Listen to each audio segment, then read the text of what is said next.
Welcome to all good Friday service. Amen. So ಯೇಸು ಸ್ವಾಮಿಗೆ ಎರಡು ನೇಚರ್ ಇತ್ತು, ಎರಡು ನೇಚರ್.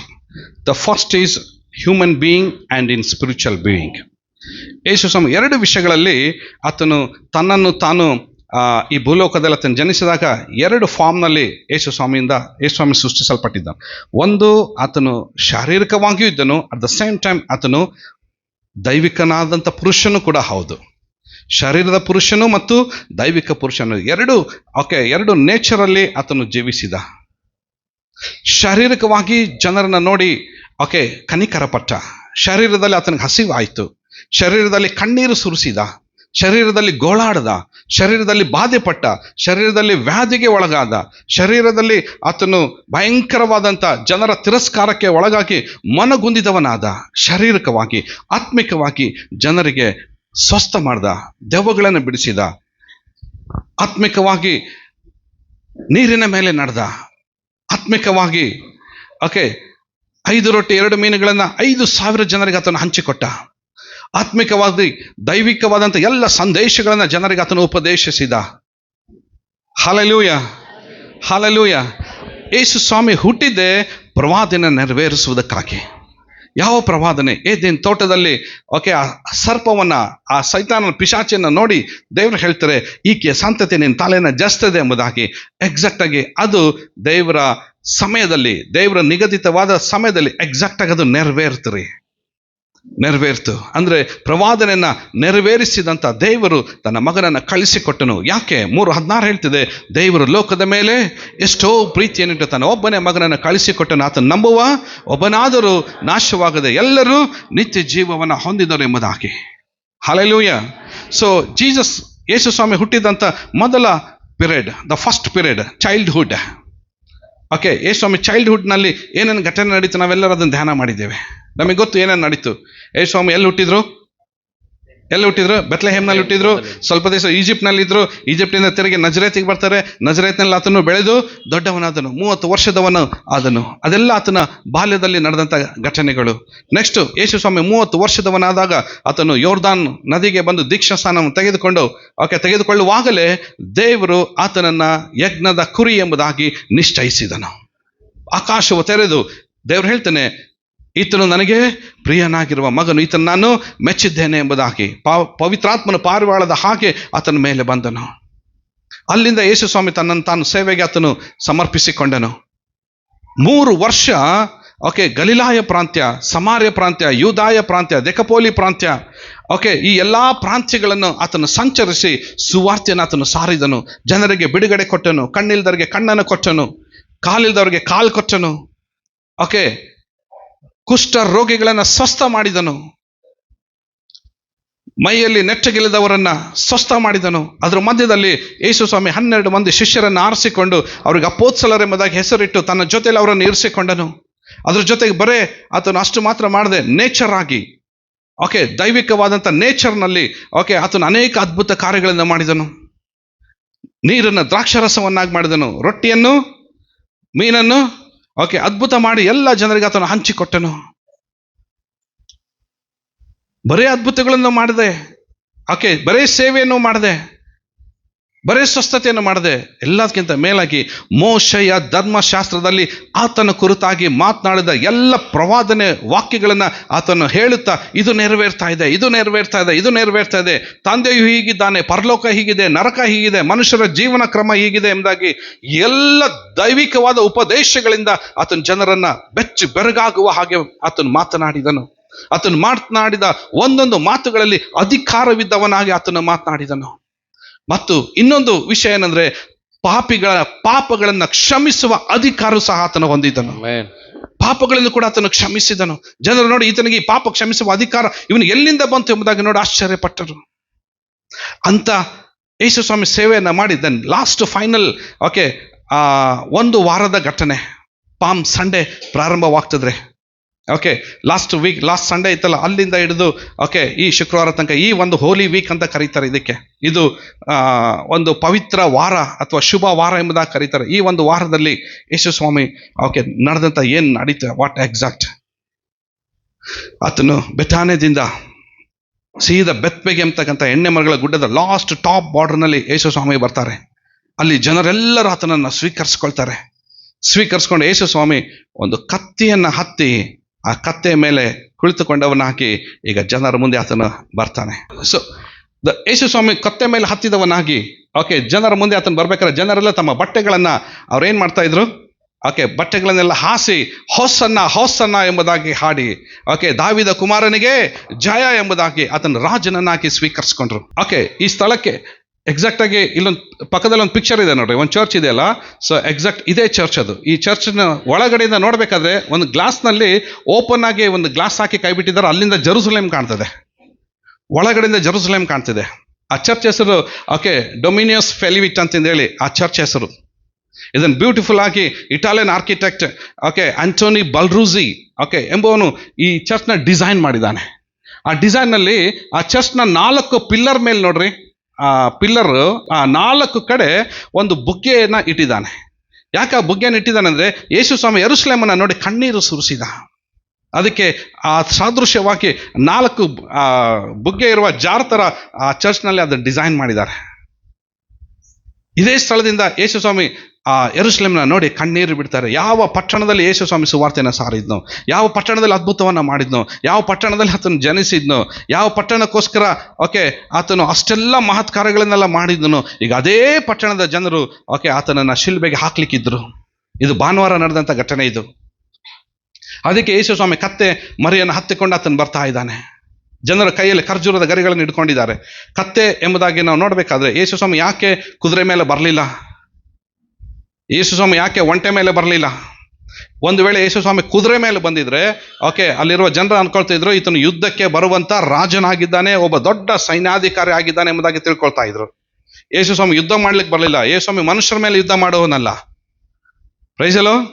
ಒಂದು ವೇಳೆ ಒಂಟೆ ಮೇಲೆ ಯಾಕೆ ಬರಲಿಲ್ಲ? ಅಲ್ಲಿ ಒಂಟೆಗಳಿದ್ವಲ್ಲ, ಒಂಟೆ ಮೇಲೆ ಯಾಕೆ ಯೇಸು ಸ್ವಾಮಿ ಬರಲಿಲ್ಲ? ಯಾಕೆ ಒಂಟೆ ಮೇಲೆ ಬರಲಿಲ್ಲ ಅಂದ್ರೆ, ಒಂಟೆ ಮೇಲೆ ಬರೋರು ಯಾರು ಅಂದ್ರೆ ದ ಟ್ರೇಡರ್ಸ್. ಯಾರು? ವ್ಯಾಪಾರಿಗಳು. ವ್ಯಾಪಾರ ಮಾಡೋಕೆ ಬರೋರು ಒಂಟೆಗಳ ಮೇಲೆ ಬರ್ತಾ ಇದ್ರು. ಯೇಸು ಸ್ವಾಮಿ ವ್ಯಾಪಾರ ಮಾಡುವನಲ್ಲ. ಅಫ್ಕೋರ್ಸ್ ಆತನು ವ್ಯಾಪಾರ ಮಾಡುವನು, ಹೌದು. ಹೆಂಗೆ? ಏನು ವ್ಯಾಪಾರ ಮಾಡುವನಾಗಿದ್ದಾನೆ? ಸೈತಾನನ ಹಸ್ತದಲ್ಲಿರುವಂಥ ಜನರನ್ನ ತನ್ನ ಸ್ವರಕ್ತವನ್ನು ಸುರಿಸಿ ನಮ್ಮನ್ನು ಸಂಪಾದಿಸಿಕೊಂಡು ಪರಲೋಕಕ್ಕೆ ನಡೆಸುವ ವ್ಯಾಪಾರಿ ಆತನಾಗಿದ್ದಾನೆ. ಆದಾಗ್ಯೂ ಕತ್ತೆ ಮರಿ ಮೇಲೆ ಆತನು ಬಂದಿದ್ದಾನೆ. ರೈಟ್? ದೆನ್ ಆತನು ಆನೆ ಮೇಲೆ ಯಾಕೆ ಬರಲಿಲ್ಲ? ಆತನು ಆನೆ ಮೇಲೆ ಯಾಕೆ ಬರಲಿಲ್ಲ? ಅಲ್ಲಿ ಆನೆನೇ ಇರಲಿಲ್ಲ ಆ ದೇಶದಲ್ಲಿ ಆ ಟೈಮ್ನಲ್ಲಿ. ಆಮೇಲೆ ಆಫ್ರಿಕನ್ ಸೈಡ್ನಲ್ಲಿ ಬರ್ತಾ ಇದ್ವು ಅವನ್ನೆಲ್ಲ. ಅಥವಾ ಅಲ್ಲಿ ಒಂದು ವೇಳೆ ಇದ್ರೂ ಕೂಡ ಅಲ್ಲಿ ಆನೆ ನಡೆದು ಕಷ್ಟ ರೀ ಅಲ್ಲಿ. ಯಾಕಂದ್ರೆ ಅದು ಹೀಗೆ ಇಳಿಜಾರು ಇದೆ, ಅದು ಪೂರ್ತಿ ಎಣ್ಣೆ ಮರಗಳ ಗುಡ್ಡ ಮೇಲಿಂದ ಕೆಳಗಡೆ ಇಳಿಬೇಕದು, ಇಳಿಜಾರು ಇದೆ ಅದು. ನಾವು ನಡೆಯೋದೇ ಕಷ್ಟ ಐತಲ್ಲಿ, ನಾವೇ ಬಿದ್ದು ಬಿಡ್ತಿದ್ವಿ ಅಲ್ಲಿ ನಡಿಬೇಕಾದ್ರೆ. ಪೂರ ಡೌನ್ ಹೀಗಿದೆ ಅದು. ಅಲ್ಲಿ ರೀಲಿಂಗ್ಸ್ ಹಾಕಿದ್ದಾರೆ, ಅದು ಹಿಡ್ಕೊಂಡು ನಿಧಾನಕ್ಕೆ ಇಳಿಬೇಕು. ಸ್ಲಿಪ್ ಆದ್ರೆ ಬಿದ್ದು ಬಿಡ್ತಾರಲ್ಲಿ, ಜಾರು ಬೀಳ್ತಾರಲ್ಲಿ. ಯೇಸು ಸ್ವಾಮಿ ಕತ್ತೆ ಮೇಲೂ ಸಹ ಬರಲಿಲ್ಲ, ಆನೆ ಮೇಲೂ ಸಹ ಬರಲಿಲ್ಲ, ಕತ್ತೆ ಮೇಲೂ ಸಹ ಬರಲಿಲ್ಲ. ಕತ್ತೆ ಮೇಲೆ ಬರೋರು ಯಹೂದ್ಯರು, ರಬ್ಬಿಗಳು. ಆದ್ರೆ ಯೇಸು ಸ್ವಾಮಿ ಬಂದ ಕತ್ತೆ ಮರಿ ಮೇಲೆ ಬಂದಿದ್ದು. ಯಾರ ಮೇಲೆ ಬಂದಿದ್ದು? ಕತ್ತೆ ಮರಿ. ಅದ್ರ ಮೇಲೆ, ಕತ್ತೆ ಮರಿ ಮೇಲೆ, ಅಥವಾ ಯೌವನ ಪ್ರಾಯಕ್ಕೆ ಬಂದ ಇನ್ನು ಯಾರು ಹೊರಲಾರದಿರುವಂತ ಕತ್ತೆ ಮರಿ ಮೇಲೆ ಆತನು ಬರಲಿಕ್ಕೆ ಕಾರಣ ಏನಂದ್ರೆ ಅದು ಅನ್ಯ ಜನರು ಬರ್ತಾರೆ, ಅದರಲ್ಲಿ ಜೆಂಟೈಲ್ಸ್ ಪೀಪಲ್ಸ್, ಕಾಮನ್ ಪೀಪಲ್ ಅವರು ಬರ್ತಾರೆ. ಆಮೇಲೆ ಕತ್ತೆ ಬಂದು ಅದು ವಿಧೇಯತೆಗೆ ಸಾದೃಶ್ಯವಾಗಿದೆ. ಕತ್ತೆ ತನ್ನ ಯಜಮಾನನ ಮಾತನ್ನ ಕೇಳ್ತದೆ. ಕತ್ತೆ ಭಾರವನ್ನ ಹೊತ್ತುಕೊಳ್ತದೆ. ಕತ್ತೆ ತನ್ನ ಇಡೀ ಜೀವಮಾನ ಪೂರ್ತಿ ತನ್ನ ಯಜಮಾನನ ಮನೆಯಲ್ಲಿ ಕತ್ತೆ ಆಗಿ ದುಡಿತದೆ. ಯೇಸು ಸ್ವಾಮಿ ಸಹ ಸಾತ್ವಿಕನು, ದೀನ ಮನಸ್ಸುಳ್ಳವನು, ತನ್ನನ್ನು ತಾನು ತಗ್ಗಿಸಿಕೊಂಡು ಆತನ ರಾಜನಾಗಿ ಆಗಿದ್ದಾಗ್ಯೂ ಸಹ ಸಾಮಾನ್ಯ ಜನರಿಗೆ ಸಿಕ್ಕುವ ದೇವರಾಗಿದ್ದ ಕಾರಣ ಆತನ ಕತ್ತೆಯನ್ನು ಹತ್ಕೊಂಡು ಬರ್ತಾ ಇದ್ದಾನೆ. ಹಲ್ಲೆಲೂಯ. ಮೋಶೆ ಧರ್ಮಶಾಸ್ತ್ರ ಪ್ರಕಾರವಾಗಿ ಮೊದಲನೇ ಫಸ್ಟ್ ಚೊಚ್ಚಲ ಮುರಿ ಕತ್ತೆ ಏನಾದರೂ ಹುಟ್ಟಿದ್ರೆ ಅದು ಬರುವ ಪಸ್ಕ ಹಬ್ಬದಲ್ಲಿ ಅದರ ಗೋಣನ ಮುರಿದು ಅದನ್ನು ಸಾಯಿಸಿ ಅದಕ್ಕೆ ಬದಲಾಗಿ ಒಂದು ಕುರಿಯನ್ನ ಅದು ಪ್ರೆಸೆಂಟ್ ಮಾಡಬೇಕಾಗಿತ್ತು. ವಿಮೋಚನ ಕಾಂಡದಲ್ಲಿ ದೇವರು ದಶಾಜ್ಞೆಗಳನ್ನು ಕೊಡಬೇಕಾದ್ರೆ ಅಥವಾ ಇಸ್ರಾಯೇಲರಿಗೆ ಆಜ್ಞೆಗಳನ್ನು ಕೊಡಬೇಕಾದ್ರೆ ಅದನ್ನು ಆಜ್ಞಾಪಿಸಿದ್ದಾನೆ. ಅದರಲ್ಲಿ ಯೇಸು ಸ್ವಾಮಿ ಆ ಕತ್ತೆಯನ್ನು ಬಿಡಿಸಿ ಅದ್ರ ಮೇಲೆ ಯಜ್ಞದ ಕುರಿಯಾಗಿ ತಾನು ಕೂತ್ಕೊಂಡು ಈಗ ತಾನು ಕತ್ತೆಯನ್ನು ಅದನ್ನು ಬದುಕಿಸಿ ತನ್ನ ಪ್ರಾಣವನ್ನು ಕೊಡ್ಲಿಕ್ಕೆ ಹೋಗ್ತಾ ಇದ್ದಾನೆ. Hallelujah, hallelujah. ಖರ್ಜೂರದ ಗರಿ ಹಿಡ್ಕೊಳ್ಳೋದು ಸಾಮಾನ್ಯವಾದ ಜನರು, ಜೆಂಟೈಲ್ಸ್ ಪೀಪಲ್. ಸಾಮಾನ್ಯವಾದ ಜನರು ಖರ್ಜೂರದ ಗರಿಗಳನ್ನು ಹಿಡ್ಕೊಳ್ತಾರೆ. ಸಾಮಾನ್ಯವಾದ ಜನರು ಬಟ್ಟೆಯನ್ನು ತೆಗಿತಾರೆ. ಯಹೂದ್ಯರು ತೆಗೆಯೋದಿಲ್ಲ. ಯಹೂದ್ಯರಿಗೆ ಬಟ್ಟೆ ತೆಗೆಯೋದು ಅದು ಅವರಿಗೆ ಅವಮಾನಕರವಾದದ್ದು. ಯಹೂದ್ಯರು ಒಬ್ಬ ರಾಜನಾಗಿದ್ರೆ ಯಹೂದ್ಯರು ತಮ್ಮ ಕೈಯಲ್ಲಿ ಹಿಡ್ಕೊಳ್ತಾ ಇದ್ದಿದ್ದು ಯಾವುದಂದ್ರೆ ಒಲಿವ ಬ್ರಾಂಚ್, ಅಂದ್ರೆ ಎಣ್ಣೆ ಮರಗಳ ಚಿಗುರುಗಳನ್ನ, ಎಣ್ಣೆ ಮರಗಳದ ಕಡ್ಡಿಗಳನ್ನು ಹಿಡ್ಕೊಂಡು ಅವ್ರು ಜಯಘೋಷ ಮಾಡ್ತಾರೆ. ಅದೇ ಸಾಮಾನ್ಯವಾದಂಥ ಜನರು ಅವ್ರ ಕೈ ಈಸಿ ಸಿಕ್ಕೋದಂತಂದ್ರೆ ಯಾವುದಂದ್ರೆ ಈ ಖರ್ಜೂರದ ಗರಿಗಳು, ಖರ್ಜೂರದ ಹಣ್ಣು ಬರ್ತದಲ್ಲ ಅದ್ರ ಗರಿಗಳನ್ನು ಅವರು ಸಾಮಾನ್ಯವಾದ ಜನರನ್ನು ಹಿಡ್ಕೊಳ್ತಾರೆ. ಸಾಮಾನ್ಯವಾದ ಜನರು ಅವತ್ತು ಜಯಘೋಷ ಮಾಡಿ ಘಂಟಾಘೋಷವಾಗಿ ಕೂಗ್ತಾ ಇದ್ದಾರೆ. ಇದು ಅಲ್ಲಿದ್ದಂಥ ಯಹೂದ್ಯರಿಗೂ ಪರಿಸರಿಗೂ ಅದನ್ನ ಸಹಿಸಿಕೊಳ್ಳಿಕ್ಕೆ ಆಗ್ಲಿಲ್ಲ. ಅವ್ರು ಬಂದು ಹೇಳ್ತಾರೆ, ಯೇಸುವೆ ಏನು ಹಿಂಗೆ ಕೂಗ್ತಾ ಇದ್ದಾರೆ, ಅವ್ರು ಬಾಯಿ ಮುಚ್ಚ ಕೇಳೋರಿಗೆ, ಏನು ಇಷ್ಟು ಶೌಟ್ ಮಾಡ್ತಾ ಇದ್ದಾರೆ. ಯೇಸು ಸ್ವಾಮಿ ಅನ್ನು ಮಾತು ಹೇಳ್ತಾರೆ, ಅರೆ ಇವ್ರು ಬಾಯಿ ಮುಚ್ಬೋದು, ಆದರೆ ಈ ಕಲ್ಲುಗಳಿಗೂ ನೋಡಿ ಕೂಗ್ತದೆ, ಈ ಬೆಟ್ಟಗಳು ಗುಡ್ಡಗಳು ಈ ಮರ ಎಲ್ಲವೂ ನನ್ನ ನೋಡಿ ಕೂಗ್ತದೆ. ಆಮೆನ್ ಹೇಳ್ರಿ. ಸಾಮಾನ್ಯವಾದ ಜನರು ನಾವು ಕೂಗುವ ಜನರಾಗಿದ್ದೇವೆ. Amen, praise the lord, hallelujah. So ಇಲ್ಲಿಂದ ಈ ಪಾಮ್ ಸಂಡೇನಲ್ಲಿ ಬೆತ್ವೆಗೆಯಿಂದ ಜೆರುಸಲೇಮ್ ತನಕ ಯೇಸುಸ್ವಾಮಿ ಪ್ರಯಾಣ ಪ್ರಾರಂಭವಾಗ್ತದೆ. ಓಕೆ, ನೆಕ್ಸ್ಟ್ ಆ ಚರ್ಚ್ ಎದುರುಗಡೆನೆ ಈ ಒಂದು ಮರ ಕಾಣ್ತಿದ್ ನೋಡ್ರಿ, ಇದು ಓಕೆ ಪಿನಾಗ್ರಸ್ಟಿನ್ ಥಾರ್ನ್ಸ್ ಟ್ರೀ. ಅದು ಯೇಸುಸ್ವಾಮಿ ಮುಳ್ಳಿನ ಕಿರೀಟ ಹಾಕಿದಂಥ ಆ ಮರದ ಒಂದು ಅದೇ ಮರ ಅಲ್ಲ, ಬಟ್ ಅದು ಸೇಮ್ ಅದರ ಜಾತಿ, ಅದು ಅದರ ಸಂತತಿ. ಓಕೆ, ಪಿನಾಗ್ರಸ್ಟಿನ್ ಅಂತ ಆ ಮುಳ್ಳಿನ ಹೆಸರು ಅದು. ನೆಕ್ಸ್ಟ್ ಯೇಸುಸ್ವಾಮಿ ಏನು ಮಾಡಿದ್ರು, ಅಲ್ಲಿಂದ ಸ್ಟ್ರೈಟ್ ಆಗಿ ದೇವಾಲಯಕ್ಕೆ ಬರ್ತಾರೆ. ಓಕೆ, ಸ್ಟ್ರೈಟ್ ಆಗಿ ದೇವಾಲಯಕ್ಕೆ ಬಂದು ಆ ದೇವಾಲಯದಲ್ಲಿ ವ್ಯಾಪಾರ ಮಾಡ್ತಿದ್ದಂಥ, ಓಕೆ ಅದು ಹನ್ನನ ಒಂದು ಬಿಸ್ನೆಸ್ ಏರಿಯಾ. ಇದು ಹನ್ನ ಮತ್ತು ಕಾಯಫ ಕಾಲದಲ್ಲಿ ಏನು ಮಹಾಯಾಜಕರು ಹಾಕಿದ್ರು, ಆ ಮಹಾಯಾಜಕರು ಒಂದು ಬಿಸ್ನೆಸ್ ಕಾಂಪ್ಲೆಕ್ಸೇ ಓಪನ್ ಮಾಡಿಬಿಟ್ಟಿದ್ರು ದೇವಾಲಯದಲ್ಲಿ. ಹೊರಗಡೆ ಕುರಿ ಫಾರ್ ಎಕ್ಸಾಂಪಲ್ 1,000 ರೂಪೀಸ್ ಇದ್ರೆ ಇಲ್ಲಿ 7,000 ರೂಪೀಸ್ ಕೊಡ್ಬೇಕು ಅವರು. ಇಷ್ಟು ದಬ್ಬಾಳಿಕೆ ಮಾಡಿ ಜನರನ್ನು ಉಸುಲಿ ಮಾಡ್ತಾ ಇದ್ರು. ಒಂದು ಪಾರಿವಾಳ 1 7 ಪಟ್ಟು ಹಣ ಕೊಡಬೇಕಾಗಿತ್ತು. ದೇವಾಲಯ ಯಜ್ಞಕ್ಕೆ ಬೇಕಾದ ಏನೇ ಸಾಮಾನುಗಳನ್ನು ಖರೀದಿ ಮಾಡಬೇಕಾದ್ರೆ 1 7 ಪಟ್ಟು ಹಣ ಕೊಡಬೇಕಾಗಿತ್ತು. ಇಲ್ಲ ಅಂದ್ರೆ ಆ ಹನ್ನ ಮತ್ತು ಕಾಯಫರ ಗುಂಡಾಗಳು, ಆ ರೌಡಿಗಳೆಲ್ಲ ಅವ್ರನ್ನ ಬಾಧಿಸ್ತಾ ಇದ್ರು. ಹೊರಗಡೆ ತಂದ ಯಾವುದೇ ಯಜ್ಞಕ್ಕೆ ಬೇಕಾಗಿರುವಂಥದ್ದು ಯಾವುದನ್ನು ಕೂಡ ಅವರು ಒಳಗಡೆ ಬಿಡ್ತಾ ಇರಲಿಲ್ಲ. ಅದಕ್ಕೆ ಯೇಸುಸ್ವಾಮಿ ಬಂದು, ನನ್ನ ಆಲಯವು ಕಳ್ಳರ ಗವಿಯನ್ನಾಗಿ ನೀವು ಮಾಡಿದ್ದೀರಿ ಎಂಬುದಾಗಿ ಹೇಳಿ ದೇವಾಲಯದಲ್ಲಿ ಇದ್ದಂಥ ಜನರೆಲ್ಲರನ್ನು ಹೊಡೆದು ಓಡಿಸಿದಾನೆ, ಅದನ್ನೆಲ್ಲ ಸ್ವಚ್ಛ ಮಾಡಿದ. ಇದೇ ಕಾರಣಕ್ಕೋಸ್ಕರ ಫಸ್ಟ್ ಯೇಸುಸ್ವಾಮಿಗೆ ನ್ಯಾಯ ವಿಚಾರಣೆ ಆಗಬೇಕಾದ್ರೆ ಹನ್ನನ ಮನೆ ಕರ್ಕೊಂಡು ಬರೋದು. ಓಕೆ, ನೆಕ್ಸ್ಟ್ ಇಲ್ಲಿಂದ ಯೇಸುಸ್ವಾಮಿ ಎಲ್ಲಿಗೆ ಹೋಗ್ತಾರೆ, ಸೀದಾ ಓಕೆ ಅವರು ಮೇಲಂತಸ್ತಿನ ಮನೆಗೆ ಬರ್ತಾರೆ. ಸ್ಟ್ರೈಟ್ ಆಗಿ ಮೇಲಂತಸ್ತಿನ ಮನೆಗೆ ಬರ್ತಾರೆ. ಇದು ಮಾರ್ಕನ ಮನೆ. ಇದು ಯೇಸುಸ್ವಾಮಿ ಇಲ್ಲೇ ಇದೇ ಸ್ಥಳದಲ್ಲಿ, ಇದು ಪ್ರೆಸೆಂಟ್, ಇದು ಓಕೆ ರೈಟ್ ನಾವು ಇವಾಗಿರುವಂಥದ್ದು, ಇದು ಇದೇ ಸ್ಥಳ. ಇದು ಇದೇ ಸ್ಥಳದಲ್ಲಿ ಯೇಸುಸ್ವಾಮಿ ಒಂದು ಪಸ್ಕ ಹಬ್ಬಕ್ಕೆ ಬೇಕಾದಂಥ ಆ ಭೋಜನವನ್ನ, ಕರ್ತನ ಭೋಜನವನ್ನ ಕೊಟ್ಟಿದ್ದು ಇದೇ ಸ್ಥಳ, ಮತ್ತು ಶಿಷ್ಯರ ಪಾದವನ್ನ ತೊಳೆದಿದ್ದು ಇದೇ ಸ್ಥಳ. ಯೇಸುಸ್ವಾಮಿ ಶಿಷ್ಯರ ಪಾದವನ್ನು ತೊಳೆದು, ಓಕೆ ನೀವು ಸಹ ಒಬ್ಬರನ್ನೊಬ್ರು ಈ ರೀತಿ ಸೇವೆ ಮಾಡ್ರಿ ಎಂಬುದಾಗಿ ಮಾದರಿಯಾಗಿ ಆತನು ತೋರಿಸಿಕೊಟ್ಟಿದ್ದಾನೆ. ನಾನು ದೊಡ್ಡವನಲ್ಲ, ನಾನು ನಿಮ್ಮ ಸೇವೆ ಮಾಡ್ಲಿಕ್ಕೆ ಬಂದ ನಿಮ್ಮ ಆಳು, ನೀವು ಸಹ ಹಾಗೆ ಇನ್ನೊಬ್ಬರ ಸೇವೆನ ಸಲ್ಲಿಸ್ರಿ ಎಂಬುದಾಗಿ ಯೇಸುಸ್ವಾಮಿ ಆ ಸ್ಥಳದಲ್ಲಿ ಅವರಿಗೆ ಈ ಒಂದು ಸಂಸ್ಕಾರವನ್ನ ಅದನ್ನ ತಾನೇ ಸ್ವತಃವಾಗಿ ಮಾಡಿ ಅದನ್ನು ತೋರಿಸಿಕೊಟ್ಟಿದ್ದಾನೆ. ಮತ್ತು ಈ ಸ್ಥಳ ಓಕೆ ಯೇಸುಸ್ವಾಮಿ ಪರಲೋಕಕ್ಕೆ ಹೋದ ಮೇಲೆ 120 ಮಂದಿ ಇದೇ ಸ್ಥಳದಲ್ಲಿ ಬಂದು ಅವರು ಆರಾಧನೆ ಮಾಡ್ತಾ ಇರಬೇಕಾದ್ರೆ ಪವಿತ್ರಾತ್ಮನಾದ ದೇವರು ಪೆಂಟೆಕೋಸ್ಟ್ ಓಕೆ ಪಂಚಶತಮ ದಿನದಲ್ಲಿ ಪವಿತ್ರಾತ್ಮನು ಬೆಂಕಿಯಾಗಿ ಅವ್ರ ಮೇಲೆ ಇಳಿದು ಬಂದಂಥ ಸ್ಥಳ ಇದೇ ಸ್ಥಳ ಆಗಿದೆ. Hallelujah, hallelujah. ಇದೇ ಸ್ಥಳದಲ್ಲಿ ಓಕೆ ಅನೇಕ ದೇವರ ಸೇವಕರಿಗೆ ಓಕೆ ಅಭಿಷೇಕ ಆಗಿದೆ, ಆರ್ಡಿನೇಷನ್ ಆಗಿದೆ. ದೇವರ ಸ್ತೋತ್ರ. ಲಾಸ್ಟ್ ಇಯರ್ನಲ್ಲಿ ರೂಬಿಗೆ ಕೂಡ ಇದೇ ಸ್ಥಳದಲ್ಲಿ ಪಾಸ್ಟರ್ ಆಗಿ ಆರ್ಡಿನೇಷನ್ ಆಗಿದ್ದು. ಇವಾಗ ರೈಟ್ ನಾವು ಇವಾಗಿರೋಂಥದ್ದು. ಸೊ ಇದೇ ಸ್ಥಳದಲ್ಲಿ ಯೇಸುಸ್ವಾಮಿ ಏನು ಮಾಡ್ತಾರೆ ಅಂದರೆ ಓಕೆ ತಾನು ತನ್ನ ದೇಹಕ್ಕೆ ಸಾದೃಶ್ಯವಾಗಿರುವ ರೊಟ್ಟಿಯನ್ನು, ತನ್ನ ರಕ್ತಕ್ಕೆ ಸಾದೃಶ್ಯವಾದ ರಕ್ತವನ್ನು ಅವರೆಲ್ಲ ಜನರಿಗೆ ಯೇಸುಸ್ವಾಮಿ ಹಂಚಿಕೊಟ್ಟಿದ್ದಾನೆ. ಇಲ್ಲಿ ಎಲ್ಲರಿಗೂ ಹಂಚಿಕೊಟ್ಟು ಈ ಕರ್ತನ ಮೇಜಿನ ಸಂಸ್ಕಾರವನ್ನು ಆತನು ನಮಗೋಸ್ಕರ ತನ್ನನ್ನೇ ತಾನು ಬಲಿಯಾಗಿ ಕೊಟ್ಟಿದ್ದಾನೆ. ನಿಮ್ಮ ಹಿರಿಯರು ಅಡವಿಯಲ್ಲಿ ಮನ್ನಾ ತಿಂದ್ರು, ಆದರೆ ನಾನು ಕೊಡುವ ರೊಟ್ಟಿ ನನ್ನ ಮಾಂಸವಾಗಿದೆ, ನಾನು ಕೊಡುವ ದ್ರಾಕ್ಷಾರಸ ನನ್ನ ರಕ್ತವಾಗಿದೆ. ನೀವು ನನ್ನ ದೇಹವನ್ನು ತಿಂದು ಅಥವಾ ನನ್ನ ಮಾಂಸವನ್ನು ತಿಂದು ನನ್ನ ರಕ್ತವನ್ನು ಕುಡಿದೇ ಹೋದರೆ ನಿಮ್ಮಲ್ಲಿ ಜೀವವಿಲ್ಲ. ಆದ್ದರಿಂದ ನೀವು ಇನ್ನು ಮೇಲೆ ನನ್ನ ದೇಹವನ್ನು ತಿಂದು ನನ್ನ ರಕ್ತವನ್ನು ಕುಡಿದು ನನ್ನಲ್ಲಿ ನೀವು ಜೀವಿಸ್ರಿ, ಕಡೆಯ ದಿನದಲ್ಲಿ ನೀವು ಸತ್ರು ಸಹ ನಾನು ಎಬ್ಬಿಸ್ತೀನಿ ಎಂಬುದಾಗಿ ದೇವರು ಹೇಳ್ತಾರೆ. ಅವತ್ತು ಪ್ರಾರಂಭವಾದಂಥ ಈ ಒಂದು ಸಂಸ್ಕಾರ 2025 ಆದರೂ ಸಹ ಎಂದಿಗೂ ಕೂಡ ನಾವು ದೇವರ ಸನ್ನಿಧಾನದಲ್ಲಿ ನಾವು ಇದನ್ನು ಆಚರಿಸ್ತಾ ಇದ್ದೇವ್ರಿ. ನಾನೊಂದು ಮಾತು ಹೇಳ್ತೇನೆ, ಎಲ್ಲರೂ ಕೂಡ ನೀವು ಎಷ್ಟು ದೇವ್ರಿಗೆ ಥ್ಯಾಂಕ್ಸ್ ಹೇಳ್ತಿರಲ್ಲ ಗೊತ್ತಿಲ್ಲ, ನನ್ನ ಹೃದಯ ಅಂತ ಕಿತ್ತು ಬರ್ತಿದೆ, ನನ್ನ ಹೃದಯ ಚೀರಿ ಚೀರಿ ಹೊರಗೆ ಬರ್ತಿದೆ. ಈ ಪವಿತ್ರವಾದಂಥ ಸಂಸ್ಕಾರಕ್ಕೆ ಯಾವ ಯೋಗ್ಯತೆ ಇಲ್ಲದೆ, ಯಾವ ಗಣನೆಗೆ ಬಾರದಂಥ ನಮ್ಮನ್ನು ದೇವರು ಆರಿಸಿ ತನ್ನ ಪವಿತ್ರ ಸ್ಥಾನದಲ್ಲಿಟ್ಟು ಈ ಸಂಸ್ಕಾರದಲ್ಲಿ ನಾವು ಪಾಲ್ಗಾರಾಗಲಿಕ್ಕೆ ಕೃಪೆ ಕೊಟ್ಟಂಥ ದೇವರು ರೀ. ವಾ, ಹಲ್ಲೆಲೂಯಾ. ನಿಜವಾಗಿದು ಇದನ್ನು ನೆನೆಸ್ಕೊಳ್ಬೇಕಾದ್ರೆ ನನ್ನ ಹೃದಯ ಕಿತ್ತು ಬರ್ತದೆ. ನಾವು ಯಾವ ಗಣನೆಗೆ ಬಾರದವರು ರೀ, ನಾವು ಯಾವ ಯೋಗ್ಯತೆ ಇದೆ ನಮಗೆ. ಪ್ರಪಂಚದಲ್ಲಿ ಎಷ್ಟು ದೇವರಿಗೆ ಬೇಕಾದಂಥ ಶ್ರೀಮಂತರು, ಜಾತಿ, ಧರ್ಮ, ಕುಲ, ಭಾಷೆ, ಪ್ರಜೆ ಎಲ್ಲರಿದ್ದಾರೆ. ಅವರ ಮಧ್ಯದಲ್ಲಿಯೂ ಕೂಡ ದೇವರು ಅಲ್ಪರಾದಂಥ ನಮ್ಮನ್ನು ಎಣಿಸಿ, ಸಾಮಾನ್ಯವಾದಂಥ ನಮ್ಮನ್ನು ಎಣಿಸಿ, ಜ್ಞಾನವಿಲ್ಲದವರನ್ನ, ತಿಳುವಳಿಕೆ ಇಲ್ಲದವರನ್ನ, ಪಾಪಿಗಳಲ್ಲಿ ಕನಿಷ್ಠ ಪಾಪಿಗಳಾದಂಥ ನಮ್ಮನ್ನು ತೊಳೆದು ಶುದ್ಧೀಕರಿಸಿ ಆತನ ಪವಿತ್ರ ಆಲಯದಲ್ಲಿ ಬಂದು ಈ ಸಂಸ್ಕಾರದಲ್ಲಿ ನಮಗೂ ಕೂಡ ಒಂದು ಪಾಲು ಇಟ್ಟಿದ್ದಾರಲ್ಲ ದೇವರು. Amen, hallelujah. ನಿಮ್ಮ ಪಾಲಿಲ್ಲಿದೆ ರೀ, ಈ ಸಂಸ್ಕಾರದಲ್ಲಿ ದೇವರು ನಿಮಗೂ ಕೂಡ ಒಂದು ಪಾಲನ್ನು ಕೊಟ್ಟಿದ್ದಾರೆ. ಎಲ್ಲರೂ ಒಂದು ನಿಮಿಷ ಹೇಳ್ರಿ, ನಾವು ಧನ್ಯರು. ಆಮೆನ್. ಇದನ್ನು ಮುಗಿದ ತಕ್ಷಣ ಯೇಸು ಸ್ವಾಮಿ 136ನೇ ಕೀರ್ತನೆಯನ್ನು ಹಾಡುತ್ತಾ ಅವ್ರು ಏನು ಮಾಡಿದ್ರು, ಎಣ್ಣೆ ಮರಗಳ ಗುಡ್ಡಕ್ಕೆ ಅವರು ಹೋದರು ಎಂಬುದಾಗಿ ದೇವ್ರ ವಾಕ್ಯ ಹೇಳ್ತಿದೆ. ನೋಡ್ರಿ, ಇಡೀ ಯೆರೂಸಲೇಮಿನಲ್ಲಿ ಬಹಳಷ್ಟು ಸಂಗತಿಗಳು ಬದಲಾವಣೆ ಆಗಿದೆ. 2000 ವರ್ಷಗಳಿಂದ ಬಹಳಷ್ಟು ಸಂಗತಿಗಳು ಬದಲಾವಣೆ ಆಗಿದೆ. ಕೆಲವು ಚರ್ಚ್ಗಳೆಲ್ಲ ರಿನೋವೇಟ್ ಆಗಿದೆ, ಬಿಲ್ಡಿಂಗ್ಗಳಾಗಿದೆ. ಓಕೆ, ಬಹಳ ಸಂಗತಿಗಳಲ್ಲಿ, ಬಹಳ ಸ್ಥಳಗಳಲ್ಲಿ ಎಲ್ಲ ಮಾಡರೇಟ್ ಆಗೋಗ್ಬಿಟ್ಟಿದೆ. ನೋಡ್ರಿ, ಯೆರೂಸಲೇಮಿನಲ್ಲಿ ಎಲ್ಲ ಬಹಳ ವಿಷಯಗಳು ಬದಲಾವಣೆ ಆದರೆ ಅದೇನೋ ಗೊತ್ತಿಲ್ಲ, ಈ ಒಂದು ಸ್ಟೇರ್ಸ್ ಏನೈತಲ್ಲ ಇದು, ಈ ಮೆಟ್ಲುಗಳು ಏನೈತಲ್ಲ ಇದು ಇವತ್ತಿಗೂ ಕೂಡ ಬದಲಾವಣೆ ಆಗಿಲ್ಲ.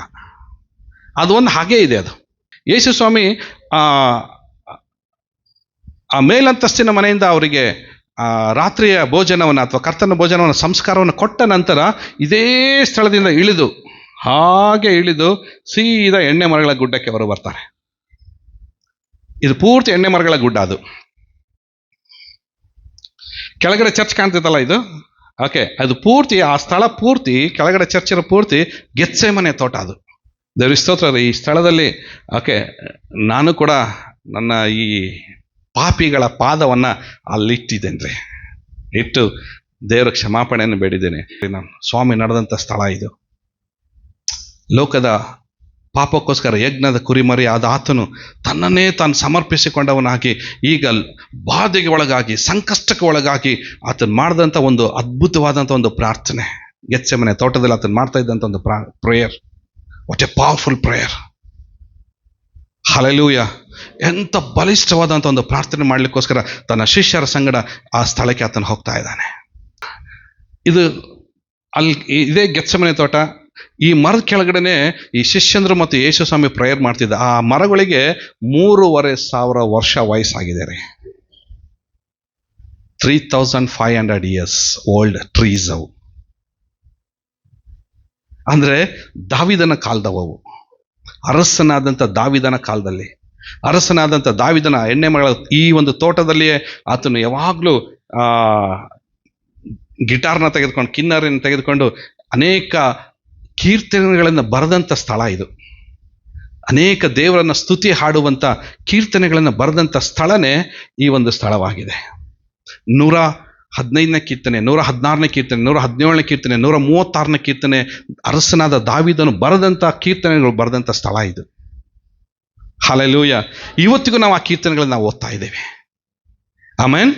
ಇದೇ ಸ್ಥಳಕ್ಕೆ ಅದೇ ಕೀರ್ತನೆಗಳನ್ನೇ ಹಾಡುತ್ತಾ ಯೇಸು ಸ್ವಾಮಿ, ಯಾವ ದಾವಿದನು ಬರೆದಿದ್ನೋ ಅದೇ ಕೀರ್ತನೆಗಳನ್ನು ಹಾಡುತ್ತಾ ಯೇಸು ಸ್ವಾಮಿ ಈ ಒಂದು ಎಣ್ಣೆ ಮರಗಳ ಗುಡ್ಡದ ಸ್ಥಳಕ್ಕೆ ಅವರು ನಡ್ಕೊಂಡು ಬರ್ತಾರೆ. ಬಂದು ಇಲ್ಲಿ ಬರಬೇಕಾದ್ರೆ ಆಲ್ಮೋಸ್ಟ್ ರಾತ್ರಿ 9 ಗಂಟೆ, 9 o'clock, ನೈಟ್ 9 o'clock. ಯಾವತ್ತಿದು? ಗುರುವಾರ ರಾತ್ರಿ 9 ಗಂಟೆ ಆಲ್ಮೋಸ್ಟ್. ಈ ಸ್ಥಳಕ್ಕೆ ಬಂದಬೇಕಾದ್ರೆ ಶಿಷ್ಯರಿಗೆ ಹೇಳ್ತಾರೆ, ಯೇಸು ಸ್ವಾಮಿ ನೀವೆಲ್ಲರೂ ಇಲ್ಲೇ ಇರ್ರಿ, ಸ್ವಲ್ಪ ದೂರ ಹೋಗಿ ನಾನು ಪ್ರೇಯರ್ ಮಾಡಿ ಬರ್ತೀನಿ ಎಂದಾಗ ಅಲ್ಲಿ ಹೋಗಿ ಆತನು ಪ್ರಾರ್ಥಿಸಿದನು. ಮನ ಮುರಿದವನಾಗಿ ಯೇಸು ಸ್ವಾಮಿ ಆತನು ಪ್ರಾರ್ಥಿಸಿದನು. ಇಲ್ಲಿ ಪಕ್ಕದಲ್ಲಿ ಈ ಸ್ಲ್ಯಾಬ್ ಕಾಣ್ತಿತ್ತು ನೋಡ್ರಿ, ಅದೇ ಸ್ಲ್ಯಾಬ್ ಇವತ್ತಿಗೂ ಕೂಡ ಆ ಸ್ಥಳ ಹಾಗೆ ಇದೆ. That's the most Holi sacred place ಅದು. ಓಕೆ, ದೇವರಿಗೆ ಸ್ತೋತ್ರ. ಅದನ್ನು ಹೋಗಿ ಇವಾಗ ಅದನ್ನು ಮುಟ್ಲಿಕ್ಕೆ ಬಿಡ್ತಾರ ರೂಪಿ? ನೀವು ಹೋದ ಮುಟ್ಟು ಬಂದ? ಓಕೆ, ಯಾ. ನಾನು ಈಗ ಒಂದು ಕೆಲವು ಪಿಕ್ಚರ್ಸ್ನಲ್ಲಿ ನೋಡ್ತಾ ಇದ್ದೆ, ಈಗ ಅದಕ್ಕೆ ಸುತ್ತಲಕ್ಕೆ ಇದು ಹಾಕ್ಬಿಟ್ಟಿದ್ದಾರೆ ಅದಕ್ಕೆ. ಓಕೆ, ನಾನು ಹೋಗಿ ಟೈಮ್ನಲ್ಲಿ ಅದನ್ನು ಬಿಡ್ತಾ ಇದ್ರು, ಅದನ್ನು ಟಚ್ ಮಾಡಲಿಕ್ಕೆ. ಆ ಸ್ಥಳದವನ್ನು ಹೋಗಿ ಅದ್ರ ಮೇಲೆ ಕೈಟು ಅಲ್ಲಿ ಹೋದವ್ರು ಎಲ್ಲರೂ ಪ್ರೇಯರ್ ಮಾಡಿಬಿಡ್ತಾರೆ. The church of all nation ಅಂತಂದೇಳಿ ಇಲ್ಲಿ ಪ್ರೇಯರ್ ಮಾಡಬೇಕಾದ್ರೆ ಏನು ನಡೀತು? ಓಕೆ, ಸ್ವಾಮಿ ಪ್ರೇಯರ್ ಮಾಡಬೇಕಾದ್ರೆ ಹೇಳ್ತಿದೆ, ಓಕೆ, ಆತನ ಬೆವರು ಹನಿ ಏನಾಯ್ತಂತೆ? ದೊಡ್ಡ ರಕ್ತದೋಪಾದಿಯಲ್ಲಿ ಈ ಭೂಮಿಗೆ ಬಿತ್ತು ಎಂಬುದಾಗಿ ಹೇಳ್ತದೆ. ಅದಕ್ಕೆ ಸೈಂಟಿಫಿಕ್ ನೇಮ್ ಒಂದಿದೆ ಆ ಸ್ವೆಟ್ಟಿಗೆ. ಏನು ಹೇಳ್ತದೆ ಅಂದರೆ, ಓಕೆ, ಹಿಮಾಟಿಡ್ರೋಸಿಸ್. ಓಕೆ, ಹಿಮಾಟಿಡ್ರೋಸಿಸ್ ಎಂಬುದಾಗಿ ಅದನ್ನು doctor Dave Miller, okay, PhD ಮಾಡಿದಂಥ, ಓಕೆ, ಆಕ್ಸ್ಫರ್ಡ್ ಯೂನಿವರ್ಸಿಟಿ ಪ್ರೊಫೆಸರ್ ಅವರು. ಓಕೆ, ಸೊ ಡೇವ್ ಮಿಲ್ಲರ್ ಅನ್ನೋರು ಅದನ್ನು ಬರೀತಾರೆ. ಓಕೆ, ಹಿಮ್ಯಾಟಿಡ್ರೋಸಿಸ್ ಎಂಬುದಾಗಿ. ಓಕೆ, ಜೀಸಸ್ನ ಬ್ಲಡ್. ದಟ್ ಮೀನ್ಸ್ ಯಾವಾಗ ಇದು ಬ್ಲಡ್ ಬರ್ತದೆ ಅಂದರೆ, ಎಲ್ಲ ತಿಳ್ಕೊಳ್ಳಿ, ಒಬ್ಬ ಮನುಷ್ಯ 5 ರಿಂದ 6 ಪೌಂಡ್ ದುಃಖವನ್ನು ಸಹಿಸಬಲ್ಲನಷ್ಟೇ. 5 ರಿಂದ 6 ಪೌಂಡ್. ಫಾರ್ ಎಕ್ಸಾಂಪಲ್ ನೋಡಿ, ಇವಾಗ ಅದಕ್ಕೆ ಅದಕ್ಕೂ ಮೇಲೆ ಏನಾರು ಆಯ್ತಂದ್ರೆ ಹಾರ್ಟ್ ಅಟ್ಯಾಕ್ ಆಗ್ಬಿಡ್ತಿದೆ, ಇಲ್ಲ ಪ್ಯಾರಾಲಿಟಿಕ್ ಆಗ್ಬಿಡ್ತಿದೆ ಮನುಷ್ಯ. ಆದರೆ ಅವತ್ತು ಯೇಸು ಸ್ವಾಮಿಗೆ ಇದ್ದಿದ್ದು 6 ರಿಂದ 7 ಅಲ್ರಿ. ಯೇಸು ಸ್ವಾಮಿಗೆ ಅವತ್ತು ಇದ್ದಿದ್ದು 25 to 30 ಪೌಂಡ್. 25 ರಿಂದ 30 ತನಕ ಆ ಪೌಂಡ್, ಆ ಭಾರವನ್ನು ಸ್ವಾಮಿ ತಡ್ಕೊಳ್ಬೇಕಾದ್ರೆ, ಓಕೆ, ಇಡೀ ಪ್ರಪಂಚದ ಶಾಪಗಳನ್ನು, ಆದಾಮನಿಂದ ಬಂದ ಪಾಪವನ್ನು, ಪ್ರೆಸೆಂಟ್ ನಮ್ಮ ತನಕ ಇನ್ನು ಮುಂದೆ ಇರುವಂಥ ಪಾಸ್ಟ್, ಪ್ರೆಸೆಂಟ್ ಆ್ಯಂಡ್ ಫ್ಯೂಚರ್ 3 ಕಾಲದಲ್ಲಿ ಆತನಿಗೆ ಬಂದಂಥ ಆ ಪಾಪದ ವೇದನೆಯನ್ನು ನೆನೆಸಿಕೊಂಡು, ಓಕೆ, ಆ ಭಾರವನ್ನು ತನ್ನ ಮೇಲೆ ಹೊತ್ತುಕೊಂಡವನು ಹಾಕಿ ಒಂದು ಪ್ರೇಯರ್ ಮಾಡ್ತಾರೆ ಸ್ವಾಮಿ. ಏನು ಪ್ರೇಯರ್ ಮಾಡ್ತಾರೆ ಹೇಳ್ರಿ ಅಲ್ಲಿ? Anybody knows? ತಂದೆಯೇ, ಸಾಧ್ಯವಾದರೆ ಈ ಪಾತ್ರೆ ನನ್ನಿಂದ ಹ್ಯೂಮನ್ ನೇಚರ್ನಲ್ಲಿ, ಓಕೆ, ಆತನು ಶಾರೀರಿಕವಾದ ದೇಹದಲ್ಲಿ ತನ್ನನ್ನು ತಾನು ಅಷ್ಟಾಗಿ ಆತನು ಕುಗ್ಗಿಸಲ್ಪಟ್ಟನು. ಎಲ್ಲಿ ತನಕ ಆತನು ಕುಗ್ಗಿಸಲ್ಪಟ್ಟು ಎಂಥ ಭಾರ ಯೇಸು ಸ್ವಾಮಿ ಮೇಲೆ ಇತ್ತಂದರೆ, ಆತನ ಬೆವರಾನಿ ರಕ್ತದೋಪಾದಿಯಲ್ಲಿ ಈ ಭೂಮಿಗೆ, ಓಕೆ, ಆ ಬಂಡೆ ತೋರಿಸಿದಲ್ಲ, ಆ ಬಂಡೆ ಮೇಲೆ ಬಿತ್ತರೆ ಅಷ್ಟಾಗಿ ಆತನು ಪ್ರಾರ್ಥಿಸಿದನು. ಬಂದು ಶಿಷ್ಯಂದ್ರೆ ಕೇಳ್ತಾರೆ, ಸ್ವಾಮಿ ನನಗೋಸ್ಕರ ಒಂದು ಗಳಿಗೆ ಆದರೂ ಎಚ್ಚರವಾಗಿದ್ದು ಪ್ರಾರ್ಥಿಸಲಾರಿರ? ನೋಡಿದ್ರೆ ಹೆವಿ ನಿದ್ದೆ ಬಂದು ಮಲಗಿಬಿಟ್ಟಿದ್ದಾರೆ ಅವರೆಲ್ಲರೂ. ಇಲ್ಲಿ ಪ್ರೇಯರ್ ನಡೀತಾ ಇದೆ, ಓಕೆ, ಇನ್ನೊಂದು ಕಡೆ ಡೀಲಿಂಗ್ ನಡೀತಾ ಇದೆ. ಇಲ್ಲಿ ಯೇಸು ಸ್ವಾಮಿ ಮಗನು ತಂದೆಯ ಜೊತೆಗೆ ಮಾತನಾಡ್ತಾ ಇದ್ದಾನೆ, ಅಲ್ಲಿ ಶಿಷ್ಯ ಕಳ್ಳರ ಜೊತೆಗೆ, ಯೇಸುವನ್ನು ಕೊಲ್ಲುವವರ ಕೊಲೆಗಡಕರ ಜೊತೆಗೆ ಡೀಲಿಂಗ್ ಮಾಡ್ತಾ ಇದ್ದಾನೆ. ಇಲ್ಲಿ ಯೇಸು ಸ್ವಾಮಿ ತಂದೆಯ ಜೊತೆಗೆ ಪಾಪದ ಕ್ಷಮಾಪಣೆಗೋಸ್ಕರ ಡೀಲಿಂಗ್ ಮಾಡ್ತಾ ಇದ್ದಾರೆ. ಅಲ್ಲಿ ಇಸ್ಕರಿಯೋತ ಯೋಧನು, ಓಕೆ, ಮಹಾಯಾಜಕರ ಜೊತೆಗೆ ಯೇಸು ಸ್ವಾಮಿನ ಹಿಡ್ಕೊಡುವ ಡೀಲಿಂಗ್ ನಡೀತಾ ಇದೆ. ಕರೆಕ್ಟಾಗಿ ಅವನಿಗೆ ಗೊತ್ತಿತ್ರಿ ಆ ಗೆತ್ಸೆಮನೆ ತೋಟ ಎಲ್ಲಿತ್ತು ಎಂಬುದಾಗಿ. ಈ ಗೆತ್ಸೆಮನೆ ತೋಟ ಇದು ಅರಿಮತ್ತಾಯನಾದ ಯೋಸೇಫನ ತೋಟ. ಇದು ಇಲ್ಲಿ ಆ ಒಲಿವ ಗಿಡದಿಂದ ಬರುವ ಹಣ್ಣುಗಳಿಂದ ಆಯಿಲ್ನ ತೆಗಿತಾ ಇದ್ರು, ಆಲಿವ್ ಆಯಿಲ್ ತೆಗಿತಾ ಇದ್ರು. ಇವಾಗಲೂ ಸಿಗುತ್ತದೆ ನೋಡ್ರಿ ನಮಗೆ ಆಲಿವ್ ಆಯಿಲ್, ಇವಾಗಲೂ ಕೂಡ ಸಿಗ್ತದೆ. The best and finest and purest oil press ಇಲ್ಲೇ ಇದ್ದಿದ್ದು, ಒಂದು ಆಯಿಲ್ ಮಿಲ್ ಇತ್ತಿಲ್ಲಿ. ಮತ್ತು ಸ್ಪೆಷಲ್ ಆಗಿ ಈ ತೋಟ ಅರಿಮತ್ತಾಯನಾದಂಥ ಯೋಸೆಫನವನು ಬಹಳ ದೊಡ್ಡ ಶ್ರೀಮಂತನೂ ಹೌದು. ಅದ್ರ ಜೊತೆಗೆ ಸ್ಯಾನೆಡ್ರಿನ್, ಓಕೆ, ಅವರ ಸ್ಯಾನೆಡ್ರಿನ್ ಕೋರ್ಟ್ ಏನಿತ್ತಲ್ಲ, ಹಿರಿಸಭೆ, ಆ ಹಿರಿಸಭೆ ಪಾರ್ಲಿಮೆಂಟ್ ಮೆಂಬರು ಕೂಡ ಹೌದು. ಅವನು ತನಗೋಸ್ಕರ ಒಂದು ಪ್ರೈವೇಟ್ ಪ್ರಾಪರ್ಟಿ, ಇದು ತಾನು ವಿಶ್ರಾಂತಿ ತೆಗೆದುಕೊಳ್ಳೋದಕ್ಕೋಸ್ಕರ, ಓಕೆ, ಇದೊಂದು ಸ್ಪೆಷಲ್ ಅವನಿಗೋಸ್ಕರ ಇದ್ದಂಥ ಒಂದು ಸ್ಪೆಷಲ್ ಗಾರ್ಡನ್ ಇದು. ಯಾರಿಗೂ ಕೂಡ ಬೇರೆಯವ್ರಿಗೆ ಪರ್ಮಿಷನ್ ಇರ್ತಾ ಇರಲಿಲ್ಲ ಒಳಗಡೆ ಹೋಗ್ಲಿಕ್ಕೆ. ಅವನ ಕೆಲಸಗಾರರಿಗೂ ಕೂಡ ಪರ್ಮಿಷನ್ ಇರ್ತಾ ಇರಲಿಲ್ಲ ಒಳಗಡೆ ಹೋಗ್ಲಿಕ್ಕೆ. ಆದರೆ ಯೇಸು ಸ್ವಾಮಿ ಉಪದೇಶವನ್ನು ಕೇಳಿ ತನ್ನ ಹೃದಯವನ್ನು ಯೇಸು ಸ್ವಾಮಿ ಕೊಟ್ಟು ರಕ್ಷಣೆ ಹೊಂದುತ್ತಾನೆ. ಆ ಅರಿಮತ್ತಾಯನಾದಂಥ ಯೇಸು ಸ್ವಾಮಿಗೆ ಮಾತ್ರ ಆ ಕೀ ಕೊಡ್ತಾನೆ. ತನ್ನ ಕಾವಲ್ಗಾರಿಗೆ ಹೇಳ್ತಾನೆ, ಜೀಸಸ್ಸು ಮತ್ತು ಆತರ ಡಿಸಾಂಪಲ್ಸ್ ಬಂದರೆ ಬಾಗಿಲು ತೆಗೆದು ಒಳಗಡೆ ಬಿಡು, ಇನ್ಯಾರಿಗೂ ಬಿಡಬೇಡ. ಅವನೊಂಥರ ಸ್ಪೆಷಲ್ ಪ್ರಾಪರ್ಟಿ ಇದು, ವಿಶೇಷವಾದಂಥ ಅವನ ಫ್ಯಾಮಿಲಿ ಮಾತ್ರ ಅಲ್ಲಿ ಅವರು ಯಾವಾಗಲೂ ಆ ತೋಟದಲ್ಲಿ ಅವ್ರು ಸೇರಿ ಬರ್ತಾ ಇದ್ರು. ಅಥವಾ ವೆರಿ ಹೈ ಕಾಸ್ಟ್ ಜನರು, ಹೈ ಕಾಸ್ಟ್ ಪೀಪಲ್ ಬಂದರೆ ಮಾತ್ರ ಅವ್ರ ಜೊತೆಗೆ ಯೇಸು ಸ್ವಾಮಿ ಅವ್ರ ಜೊತೆಗೆ ಒಂದು ಪಾರ್ಟಿ ಮಾಡ್ತಾ ಇದ್ರು. ಬಟ್ ಈ ಪ್ಲೇಸ್ನಲ್ಲಿ ಯೇಸು ಸ್ವಾಮಿಗೋಸ್ಕರ ಅರಿಮಥಾಯ ಅನ್ನೋದು ಯೋಸೆಫನ್ ಮಾಡ್ತಾ ಇದ್ದ, ಬಟ್ ಯೇಸು ಸ್ವಾಮಿಗೋಸ್ಕರ ಅರಿಮಥಾಯ ಅನ್ನೋದು ಯೋಸೆಫ್ ಅದನ್ನ ಬಿಟ್ಕೊಟ್ಟ. ಸೊ ಈ ಸ್ಥಳ ಇಸ್ಕರಿಯೋತ ಯೂದನಿಗೆ ಗೊತ್ತಿತ್ತು. ಜೀಸಸ್ಗೆ ಎಲ್ಲಿಗೆ ಹೋದ್ರು, ಎಲ್ಲಿ ಸಿಗ್ತಾರವರು, ಹೋಲ್ ನೈಟ್ ಎಲ್ಲಿ ಪ್ರೇಯರ್ ಮಾಡ್ತಾರೆ, ನೋ. ಅದಕ್ಕೆ ಅವ್ರು ಡೀಲ್ ಮಾಡ್ತಾರೆ. ಮಹಾಯಾಜಕರು ಕೇಳ್ತಾರೆ, ಕಮಾನ್ ಎಲ್ಲಿ ಸ್ವಾಮಿ ಇದ್ದಾರೆ, ನಾನು ತೋರಿಸ್ತೀನಿ ಬಂದರೆ ಕರ್ಕೊಂಡು ಹೋಗ್ತೀನಿ, ನನಗೆ ಗೊತ್ತು ಅವ್ರಿಗೆ ಎಲ್ಲಿದ್ದಾರೆ. ಈಗ ಅವ್ರು ಕರ್ಕೊಂಬರ್ಬೇಕಾದ್ರೆ ಸೀದಾ ಎಲ್ಲಿಗೆ ಬರ್ತಾ ಇದ್ದಾರೆ ಅವರು? ಗೆತ್ಸೆಮನೆ ತೋಟಕ್ಕೆ.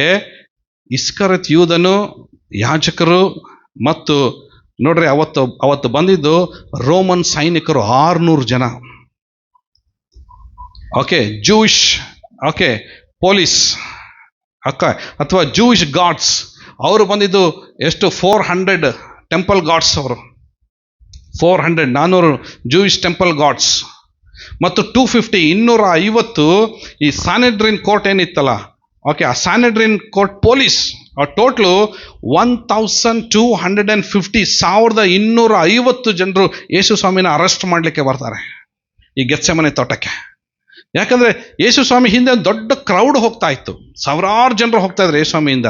ಇವ್ರು ನೆನೆಸಿದ್ರೆ ಒಂದು ವೇಳೆ ಏನಾದ್ರೂ ನಾವು ಹೋದಾಗ ಜೀಸಸ್ನ ಅಟ್ಯಾಕ್ ಮಾಡಿದಾಗೆ ಅವರೆಲ್ಲ ಬಂದು ಎಲ್ಲಿ ನಮ್ಮನ್ನು ಅಟ್ಯಾಕ್ ಮಾಡ್ತಾರೋ ಅನ್ನೋದಕ್ಕೋಸ್ಕರ ಅವರು ಫುಲ್ ಒಂದು ಮಿಲಿಟರಿ ಫೋರ್ಸ್ ತಗೊಂಡೇ ಹೋಗಿದ್ರು. ಅವರು ಫುಲ್ ಮಿಲಿಟರಿ ಫೋರ್ಸಲ್ಲಿ ಹೋಗ್ತಾ ಇದ್ದಾರೆ. 1250 ಎಷ್ಟು ಜನರು ಹೋಗಿ ಯೇಸು ಸ್ವಾಮಿ ಹತ್ರ ಪ್ರೇಯರ್ ಮಾಡ್ತಿದ್ದಂಥ ಜೀಸಸ್ಸಿಗೆ ಹೋಗಿ ಕೇಳ್ತಾರೆ, ಯಾರನ್ನು ಹುಡುಕ್ತಾ ಇದ್ದಾರೆ? ಯೇಸು ಸ್ವಾಮಿ ಹೇಳ್ತಾರೆ, ನಾವು ನಜರೇತಿನ ಯೇಸು ನೋಡ್ತೇವೆ, ನಾನೇ ಯೇಸು. ಅದು ಕನ್ಫರ್ಮೇಷನ್ ಹೆಂಗಾಯ್ತು ನೀನೇ ಯೇಸು ಅನ್ನೋದಕ್ಕೆ? ಯಾಕಂದ್ರೆ ಅಲ್ಫಾಯನ ಮಗನಾದಂಥ ಯಾಕೋಬನ ಮುಖವು ಮತ್ತು ಯೇಸು ಸ್ವಾಮಿಯ ಮುಖವು ಒಂದೇ ಥರ ಇತ್ತು. ಹೈಟು, ವೇಟು ಎಲ್ಲ ನೋಡ್ಲಿಕ್ಕೆ ಸೇಮ್ ಸಿಬ್ಲಿಂಗ್ಸ್ ಥರ ಇದ್ರು ಅವರು. ಅಥವಾ ಏನು ಹೇಳ್ತಾರೆ, ಅವಳಿ ಜವಳಿ ಟ್ವಿನ್ಸ್ ಥರ ಇದ್ರು ಅವ್ರು ನೋಡ್ಲಿಕ್ಕೆ. ಅದಕ್ಕೆ ಸೇಮ್ ಇದ್ದಿದ್ರಿಂದ ಅವ್ರು ಕನ್ಫ್ಯೂಷನ್ ಆಗ್ತಿತ್ತು. ಆ ರಾತ್ರಿ ವೇಳೆಯಲ್ಲಿ ಆ ಟಾರ್ಚ್ ಏನದು ಕೈಯಲ್ಲಿ ಡ್ಯೂಟಿಗಳನ್ನೇನು ಹಿಡ್ಕೊಂಡ್ ಬಂದಿದ್ರಲ್ಲ, ಎಕ್ಸಾಕ್ಟ್ ಮತ್ತೆ ಯಾರಾದರೂ ಮಿಸ್ ಆಗಿ ಬೇರೆಯವ್ರನ್ನ ಯಾರನ್ನ ಅರೆಸ್ಟ್ ಮಾಡ್ಕೊಂಡ್ ಬಂದೇವಿ ನಾವೇನು ಅಂತಂದೇಳಿ, ಅದಕ್ಕೋಸ್ಕರ ಈ ಇಸ್ಕರಿಯೋತ ಯೂದನ ಜೊತೆ ಕರ್ಕೊಂಡ್ ಮಾಡ್ತಾರೆ. ಅವ್ನು ಹೇಳ್ತಾನೆ, ನಾನು ಯಾರಿಗೆ ಮುತ್ತು ಕೊಡ್ತೀನೋ ಅವನೇ ಯೇಸು. ಯಾವ ಶಿಷ್ಯ ಯೇಸು ಸ್ವಾಮಿ ಜೊತೆ ನಡೆದ್ನೋ ಈಗ ಅದೇ ಶಿಷ್ಯ ಏನ್ ಮಾಡ್ತಾ ಇದ್ದಾನೆ? ಯೇಸು ಸ್ವಾಮಿನ ಮುತ್ತು ಕೊಟ್ಟು ಹಿಡ್ಕೊಡ್ತಾ ಇದ್ದಾನೆ. ಅವ್ರು ಜೀಸಸ್ನ ಚೈನ್ ಹಾಕಿ ಅರೆಸ್ಟ್ ಮಾಡ್ತಾರೆ. ಆ್ಯಕ್ಚುಲಿ ಯಹೂದ್ಯರ ಪ್ರಕಾರವಾಗಿ ಅವ್ರು ಚೈನ್ ಹಾಕೋದಿಲ್ಲ, ಅವ್ರ ಹಗ್ಗವನ್ನು ಕಟ್ಟಿ ಹೇಳ್ಕೊಂಬರ್ತಾರೆ. ಬಟ್ ಜೀಸಸ್ಗೆ ಚೈನ್ ಹಾಕಿದೆ, ಯಾಕಂದರೆ ದ ಮೋಸ್ಟ್ ಕ್ರಿಮಿನಲ್ಸ್, ಡೆಡ್ಲೆಸ್ಟ್ ಕ್ರಿಮಿನಲ್ ಅಂತಂದೇಳಿ ಯೇಸು ಸ್ವಾಮಿ ಚೈನ್ ಹಾಕಿ ಅಲ್ಲಿಂದ ಕರ್ಕೊಂಡು ಹೋಗ್ತಾರೆ. ಹೋಗ್ಬೇಕಾದ್ರೆ ಅಲ್ಲಿ ಕಿದ್ರೋನ್ ತೆಗ್ಗು ಬರ್ತದೆ. ಅಂದರೆ ನೋಡ್ರಿ, ಇದು ಎಣ್ಣೆ ಮರಳ ಗುಡ್ಡ, ಇದು ಜೆರುಸಲೇಮ್. ಇದ್ರ ಮಧ್ಯದಲ್ಲಿ ಒಂದು ವ್ಯಾಲಿ ಇದೆ. ಇದು ಹೀಗೆ ಗುಡ್ಡ ಇದೆ, ಇದು ಮತ್ತು ಇದು ಹೀಗೆ ಗುಡ್ಡ ಇದೆ. ಸೆಂಟ್ರಿಗೆ ಒಂದು ವ್ಯಾಲಿ, ಒಂದು ಕಣಿವೆ ಬರ್ತದೆ. ಆ ಕಣಿವೆಯನ್ನು ದಾಟಿ ಹೋಗ್ಬೇಕಾದ್ರೆ ಕಿದ್ರೋನ್ ವ್ಯಾಲಿ. ಇಲ್ಲಿ ದೇವಾಲಯದಲ್ಲಿ ಸ್ಯಾಕ್ರಿಫೈಸ್ ಆಗ್ತಾ ಇದ್ದಂಥ ಎಲ್ಲ ಬ್ಲಡ್ ಹರಿದು ಆ ಕಿದ್ರೋನ್ ಹಳ್ಳದಿಂದ ಹರಿದು ಹೋಗ್ತಾ ಇತ್ತು. ಯೇಸ್ವಾಮಿ ಅದರಿಂದ ಬರ್ಬೇಕಾದ್ರೆ ಅಲ್ಲಿ ಸ್ಮಾಲ್ ಬ್ರಿಡ್ಜ್ ಇದೆ, ಅಲ್ಲಿ ಬರ್ಬೇಕಾದ್ರೆ ಬೈ ಮಿಸ್ ಆಗಿ ಯೇಸ್ವಾಮಿ ಬಿದ್ದುಬಿಟ್ರೆ ಕೆಳಗಡೆ ಬೀಳ್ತಾರೆ. ಚೈನಾಕ್ ಹಿಡ್ಕೊಂಡು ಯೇಸ್ವಾಮಿನ ಮೇಲೆ ಕೆತ್ತಾರೆ. ಮೇಲಿನ ಅಪ್ಪರ್ ತುಟಿ ಇದು ಲಿಪ್ಸ್ ಕಟ್ ಆಗ್ತದೆ, ಕಣ್ಣಿಗೆ ಬಲವಾದ ಪೆಟ್ಟು ಬೀಳ್ತದೆ, ಕಣ್ಣು ತೆಗಿಲಿಕ್ಕಾಗಲ್ಲ, ಫುಲ್ ಸ್ವೆಲ್ಲಿಂಗ್ ಆಗ್ತದೆ. ಅಲ್ಲಿಂದ ಹೊಡ್ಕೊಳ್ತಾ ಬರ್ತಾರೆ. ಆ ಯೆರೂಸಲೇಮಿನ ಬೀದಿಯಲ್ಲಿ ಕರ್ಕೊಂಡು ಬರ್ತಾ ಇರ್ಬೇಕಾದ್ರೆ ಏನಾಯ್ತು ಎಂಬುದಾಗಿ ಏನು ಗೊತ್ತಿಲ್ಲ. ಆ ಕಾಲದಲ್ಲಿ ಏನಾದರೂ ರಾತ್ರಿ ಯಾರು ಕಳ್ಳನ ಕರ್ಕೊಂಬಂದ್ರೆ ಜನರು ಅವನನ್ನು ಹೊಡಿಬೇಕಂತಂದೇಳಿ ಹೊರಗಡೆಯಿಂದ ಬಂದು ಅವರ ದನದ ಕೊಟ್ಟಿಗೆಯಲ್ಲಿದ್ದಂಥ ಸಗಣಿಗಳನ್ನು, ಕತ್ತೆದು ಮತ್ತು ಈ ದನಗಳದ್ದು ಕುರಿಗಳಿದ್ದು ಆ ಸಗಣಿನ ಉಂಡೆ ಮಾಡಿ ಹೊಡಿತಾರೆ. ಅಂದರೆ ಅಪಹಾಸ್ಯ ಮಾಡಲಿಕ್ಕೆ, ಅವಮಾನಗೊಳಿಸ್ಲಿಕ್ಕೆ. ಇಸ್ ದ ಮೋಸ್ಟ್ ಡೆಡ್ಲೆಸ್ಟ್ ಕ್ರಿಮಿನಲ್ ಸಿಕ್ಕ ಇವನು ಅಂತಂದೇಳಿ ಹೊಡಿತಾರೆ. ಅವತ್ತು ಕೂಡ ಯೇಸ್ವಾಮಿಗೆ ಅದೇ ಮಾಡಿದರು. ಅಲ್ಲಿಂದ ಸ್ಟ್ರೈಟಾಗಿ ಅವರು ಅರೆಸ್ಟ್ ಮಾಡ್ಕೊಂಡು ಹನ್ನನ ಮನೆಗೆ ಅವ್ರು ಕರ್ಕೊಂಡು ಬರ್ತಾರೆ. ಇದು ನೋಡ್ರಿ, ಇದು ಹನ್ನ ಮತ್ತು ಕಾಯಫರ ಮನೆ. ಇದು ಅದೇ ಇವತ್ತು ಪ್ರೆಸೆಂಟ್ ಅಲ್ಲೊಂದು ಚರ್ಚ್ ಇದೆ ಈ ಕಡೆ. ಇವತ್ತು ರೈಟ್ ನಾವು ಇರುವಂಥ ಚರ್ಚ್ ಪೀಟರ್ ಗಾಲಿಗಂಟು ಎಂಬುದಾಗಿ ಆ ಚರ್ಚ್ ಹೆಸರು ಅದು. ಆ ಚರ್ಚ್ ಒಳಗಡೆ ಕರ್ಕೊಂಡು ಬರ್ತಾರೆ. ನೋಡ್ರಿ, ಅಲ್ಲಿ ಚೈನ್ ಹಾಕಿದ್ದಾರೆ, ಸುತ್ತಲಕ್ಕೂ ಹಿರಿ ಸಭೆಯವರೆಲ್ಲ ಕುತ್ಕೊಂಡು ಅಲ್ಲಿ ನ್ಯಾಯ ವಿಚಾರಣೆ ಮಾಡ್ತಿದ್ದಾರೆ. ಹನ್ನನ ಮುಂದೆ ಕರ್ಕೊಂಡು ಬರ್ತಾರೆ. ಅವನು ಕೇಳ್ತಾನೆ, ಹನ್ನ, ಏನ್ ನಿಂದು ಟೀಚಿಂಗ್ಸ್, ಏನು ಉಪದೇಶ ನಿಂದು, ಏನು ನಿನ್ನ ಶಿಷ್ಯಂದ್ರೆಲ್ಲ ಏನು? ಯೇಸ್ವಾಮಿ ಅವ್ರಿಗೆ ಆನ್ಸರ್ ಮಾಡ್ತಾರೆ, ನೋಡಪ್ಪ, ಏನೇನು ಮಾಡ್ಬೇಕೆಲ್ಲ ನಾನು ಯೆರೂಸಲೇಮ್ ಬೀದಿಯಲ್ಲಿ ಮಾಡಿದ್ದೀನಿ, ಹೋಗಿ ಕೇಳ್ಕೋಬೇಕಾರೆ ಜನರ ಹತ್ರ. ಯೇಸು ಸ್ವಾಮಿ 2 ನೇಚರ್ ಅಂತ ಹೇಳಿದೆ. ಒಂದು, ಆತನು ಶಾರೀರಿಕವಾಗಿಯೂ ಹೌದು ಮತ್ತು ದೈವಿಕ ಪುರುಷನು ಕೂಡ ಹೌದು. ಶಾರೀರಿಕವಾಗಿ ಶಾರೀರಕರವಾದಂಥ ನ್ಯಾಯಾಧಿಪತಿಗಳ ಮುಂದೆ 3 ಸಾರಿ ನಿಲ್ತಾರೆ. ರಾಜಕೀಯವಾಗಿಯೂ 3 ಸಾರಿ ನಿಲ್ತಾರೆ. ಇಡೀ ಈ ಪ್ರಪಂಚದಲ್ಲಿ ಯೇಸು ಸ್ವಾಮಿ 12 ತಾಸಿನಲ್ಲಿ ವಿತಿನ್ 12 ಅವರ್ಸ್ನಲ್ಲಿ 6 ಸಾರಿ ನ್ಯಾಯ ವಿಚಾರಣೆಗೊಳಗಾಗಿದ್ದು ಅದು ಯೇಸು ಸ್ವಾಮಿ ಲೈಫ್ನಲ್ಲಿ ಮಾತ್ರ ನೆರವೇರಿತು. ಇಲ್ಲಿ ತನಕ ಯಾವ ಮನುಷ್ಯನಾಗಲಿ, ಯಾವ ರಾಜ್ಯನಾಗಲಿ, ಯಾವುದ್ರ ಮುಂದೆ ಕೂಡ ನಿಲ್ಲಿಕ್ಕೆ ಸಾಧ್ಯ ಆಗಲಿಲ್ಲ, ಸಾಧ್ಯ ಆಗೋದೂ ಇಲ್ಲ ಕೂಡ. ಹೌದು. ಉದಾಹರಣೆ ನಾನು ಹೇಳ್ತೀನಿ, ಎಲ್ಲರೂ ಕೇಳಿಸ್ಕೊಡ್ರಿ. ಈಗ ಒಬ್ಬ ಕಳ್ಳ ಸಿಕ್ಕ, ಅವನನ್ನು ಒಂದೇ ದಿನದಲ್ಲಿ ಫಸ್ಟು ತಹಶೀಲ್ದಾರ್ ಕೋರ್ಟಲ್ಲಿ ನಿಲ್ಲಿಸಿ, ಅಲ್ಲಿಂದ ತಾಲೂಕ್ ಕೋರ್ಟ್ನಲ್ಲಿ ನಿಲ್ಲಿಸಿ, ಅಲ್ಲಿಂದ ಡಿಸ್ಟಿಕ್ ಕೋರ್ಟ್ನಲ್ಲಿ ನಿಲ್ಲಿಸಿ, ಅಲ್ಲಿಂದ ಹೈಕೋರ್ಟಲ್ಲಿ ನಿಲ್ಲಿಸಿ, ಅಲ್ಲಿಂದ ಸುಪ್ರೀಂ ಕೋರ್ಟ್ನಲ್ಲಿ. ಒಂದಿನದಲ್ಲಿ ಇದು ಸಾಧ್ಯನಾ? ಒಂದಿನದಲ್ಲಿ ಇದು ಸಾಧ್ಯನಾ? ಒಂದಿನ ಅಲ್ಲ, 1 ತಿಂಗಳಾದರೂ ಕೂಡ ಸಾಧ್ಯ ಇಲ್ಲ ಇದು, ಅಥವಾ 1 ವರ್ಷ ಆದರೂ ಕೂಡ ಸಾಲದು ಇದು. ಯಾಕಂದ್ರೆ ಅಲ್ಲಿಂದ ಏನು ಬರಬೇಕು? ಡಿಗ್ರಿ ಬರಬೇಕು, ಅಲ್ಲಿಂದ ಆರ್ಡರ್ ಪಾಸ್ ಆಗಬೇಕು, ಇಲ್ಲಿಂದ ಪಾಸ್ ಆಗಿ, ಅಲ್ಲಿಂದ ಪಾಸ್ ಆಗಿ, ಅಲ್ಲಿಂದ ಪಾಸ್ ಆಗಿ, ಅಲ್ಲಿಗೆ ಸಾಧ್ಯನೇ ಇಲ್ಲ ರೀ. ಬಟ್ ಆದರೆ ಯೇಸು ಸ್ವಾಮಿ ಲೈಫ್ನಲ್ಲಿ ಇದು ನೆರವೇರುತ್ತೆ. ಬರೀ 12 ತಾಸಿನಲ್ಲೇ, ಬರೀ 12 ತಾಸಿನಲ್ಲಿ 6 ಸಾರಿ ನ್ಯಾಯ ವಿಚಾರಣೆಗೆ ಒಳಗಾಗ್ತಾರೆ. ಇದು ಫಸ್ಟು ನ್ಯಾಯ ವಿಚಾರಣೆ ಆಗಿದ್ದು. ಫಸ್ಟ್ 2 ಟೈಮ್ಸ್ ನ್ಯಾಯ ವಿಚಾರಣೆ ಆಗ್ತಿದೆ. ಹನ್ನನ ಮನೆಯಲ್ಲಿ ಆಗ್ತಿದೆ. ನೆಕ್ಸ್ಟ್ ಅಲ್ಲಿಂದ ಸ್ಯಾನ್-ಹೆಡ್ರಿನ್ ಕೋರ್ಟ್ನಲ್ಲಿ ಹಿರಿ ಸಭೆ ಮುಂದೆ ಕರ್ಕೊಂಡು ಬರ್ತಾರೆ. ಹಿರಿ ಸಭೆ ಹತ್ರಲ್ಲಿ ಕರ್ಕೊಂಡ್ಬರ್ಬೇಕಾದ್ರೆ, ಓಕೆ, ಇದು ಹಿರಿ ಸಭೆ ಇದು. ಇವಾಗ ರೈಟ್ ನೋ ಪ್ರೆಸೆಂಟ್ ಇರುವಂಥ ಹಿರಿ ಸಭೆ ಎಲ್ಲಿ ಅವ್ರು ಸೇರಿ ಬರ್ತಾ ಇದ್ರು, ಸ್ಯಾನ್-ಹೆಡ್ರಿನ್ ಕೋರ್ಟ್ನಲ್ಲಿ. ಇವತ್ತು ಬ್ಯೂಟಿಫುಲ್ ಒಂದು ಚರ್ಚ್ ಆಗಿದೆ ಅಲ್ಲಿ. ಇಲ್ಲಿ ಯೇಸು ಸ್ವಾಮಿಗೆ ನ್ಯಾಯ ವಿಚಾರಣೆ ಆಗ್ತದೆ ರಾತ್ರಿ 2 ಗಂಟೆ ತನಕ. ಯಾಕೆ ಅಣ್ಣನ ಮನೆ ಕರ್ಕೊಂಬಂದ್ರೆ ದೇವಾಲಯವನ್ನು ಯೇಸು ಸ್ವಾಮಿ ಶುದ್ಧೀಕರಿಸಿರ್ತಾರೆ. ಅದಕ್ಕೆ ಆ ಗುಂಡಾಗಳು ಎಲ್ಲ ಸೇರ್ಕೊಂಡು ಫಸ್ಟ್ ಅಣ್ಣನ ಹತ್ರ ಕರ್ಕೊಂಬರ್ತಾರೆ. ಯಹೂದ್ಯರ ಧರ್ಮಶಾಸ್ತ್ರ ಪ್ರಕಾರವಾಗಿ ಅವನಿಗೆ ಚಡಿಯೇಟುಗಳನ್ನು ಹೊಡೆದು ಅವನನ್ನು ಹಿಂಸೆ ಪಡಿಸೋದಕ್ಕೋಸ್ಕರ. ಬಟ್ ಇಲ್ಲಿ ಈ ಸ್ಥಳಕ್ಕೆ ಕರ್ಕೊಂಬಂದರೆ ರಾತ್ರಿ 2 ಗಂಟೆಯಿಂದ ಬೆಳಿಗ್ಗೆ 6 ಗಂಟೆ ತನಕ ಈ ಪಕ್ಕದಲ್ಲಿ ಇದು ಡಂಜನ್ ಅಥವಾ ಒಂದು ಸಣ್ಣ ಒಂದು ಅವರ ಜೈಲಿದು. ಇದೇ ಜೈಲಿನಲ್ಲಿ ಯೇಸು ಸ್ವಾಮಿನ ನೈಟ್ 2 o'clock to 6 o'clock ತನಕ ಅಲ್ಲಿ ಕೈಗೆ ಹಗ್ಗವನ್ನು ಕಟ್ಟಿ ಇಳೆ ಬಿಟ್ಬಿಡ್ತಾರೆ. ಅಲ್ಲೊಂದು ಮೇಲೊಂದು ಸಣ್ಣ ಹೋಲ್ ಕಾಣುತ್ತೈತೆ ನೋಡ್ರಿ, ಅಲ್ಲಿ ಅಲ್ಲಿಂದ ಕೆಳಗಡೆ ಇಳೆ ಬಿಡ್ತಾರೆ. ಯೇಸು ಸ್ವಾಮಿ ಇದೇ ಸ್ಥಳದಲ್ಲಿ okay night 2 o'clock to 6 o'clock ತನಕ ಬಾಧೆ ಪಟ್ಟಿದ್ದ ಸ್ಥಳ ಇದು. ಇಲ್ಲಿ ಫಸ್ಟ್ 2 ನ್ಯಾಯ ವಿಚಾರಣೆ ಆಗ್ತದೆ. ಆ ಸ್ಥಳಕ್ಕೆ ಈ ಸ್ಯಾನ್-ಹೆಡ್ರಿನ್ ಕೋರ್ಟ್ನಲ್ಲಿ ಎಲ್ಲರಿಗೂ ಬಿಡ್ತಾ ಇರಲಿಲ್ಲ ರೀ. ಸಾಮಾನ್ಯವಾಗಿ ಎಲ್ಲರಿಗೂ ಬಿಡಲ್ಲ. ಆದರೆ ಯೇಸು ಸ್ವಾಮಿ ಶಿಷ್ಯನಾದಂಥ ಯೋಹಾನನ ಒಳಗಡೆ ಬರ್ತಾನೆ. ಯಾಕಂದರೆ ಅವರ ಅಪ್ಪ ಜಬುದಾಯದ ಒಂದು ಫಿಶ್ ಆಫೀಸ್ ಇರ್ತದೆ, fish selling office. The fresh dry ಫಿಶ್ನ ಮಹಾಯಾಜಕರಿಗೂ ಮತ್ತು ಅಲ್ಲಿದ್ದಂಥ ಹೆರೋದ ರಾಜನಿಗೂ ಪಿಲಾತನಿಗೂ ಇದನ್ನು ಅವರು ಸಪ್ಲೈ ಮಾಡ್ತಾ ಇದ್ರು. ಅದಕ್ಕೆ ಒಂದು ಆಫೀಸ್ ಇತ್ತು. ಅವ್ರಿಗೂ ಈ ಮಹಾಯಾಜಕರಿಗೂ ಒಂದು ಕನೆಕ್ಷನ್ ಇತ್ತು. That's the reason. ಓಕೆ, ಈ ಪೇತ್ರನು ಸಹ ಒಳಗಡೆ ಬಂದ್ಬಿಡ್ತಾನೆ.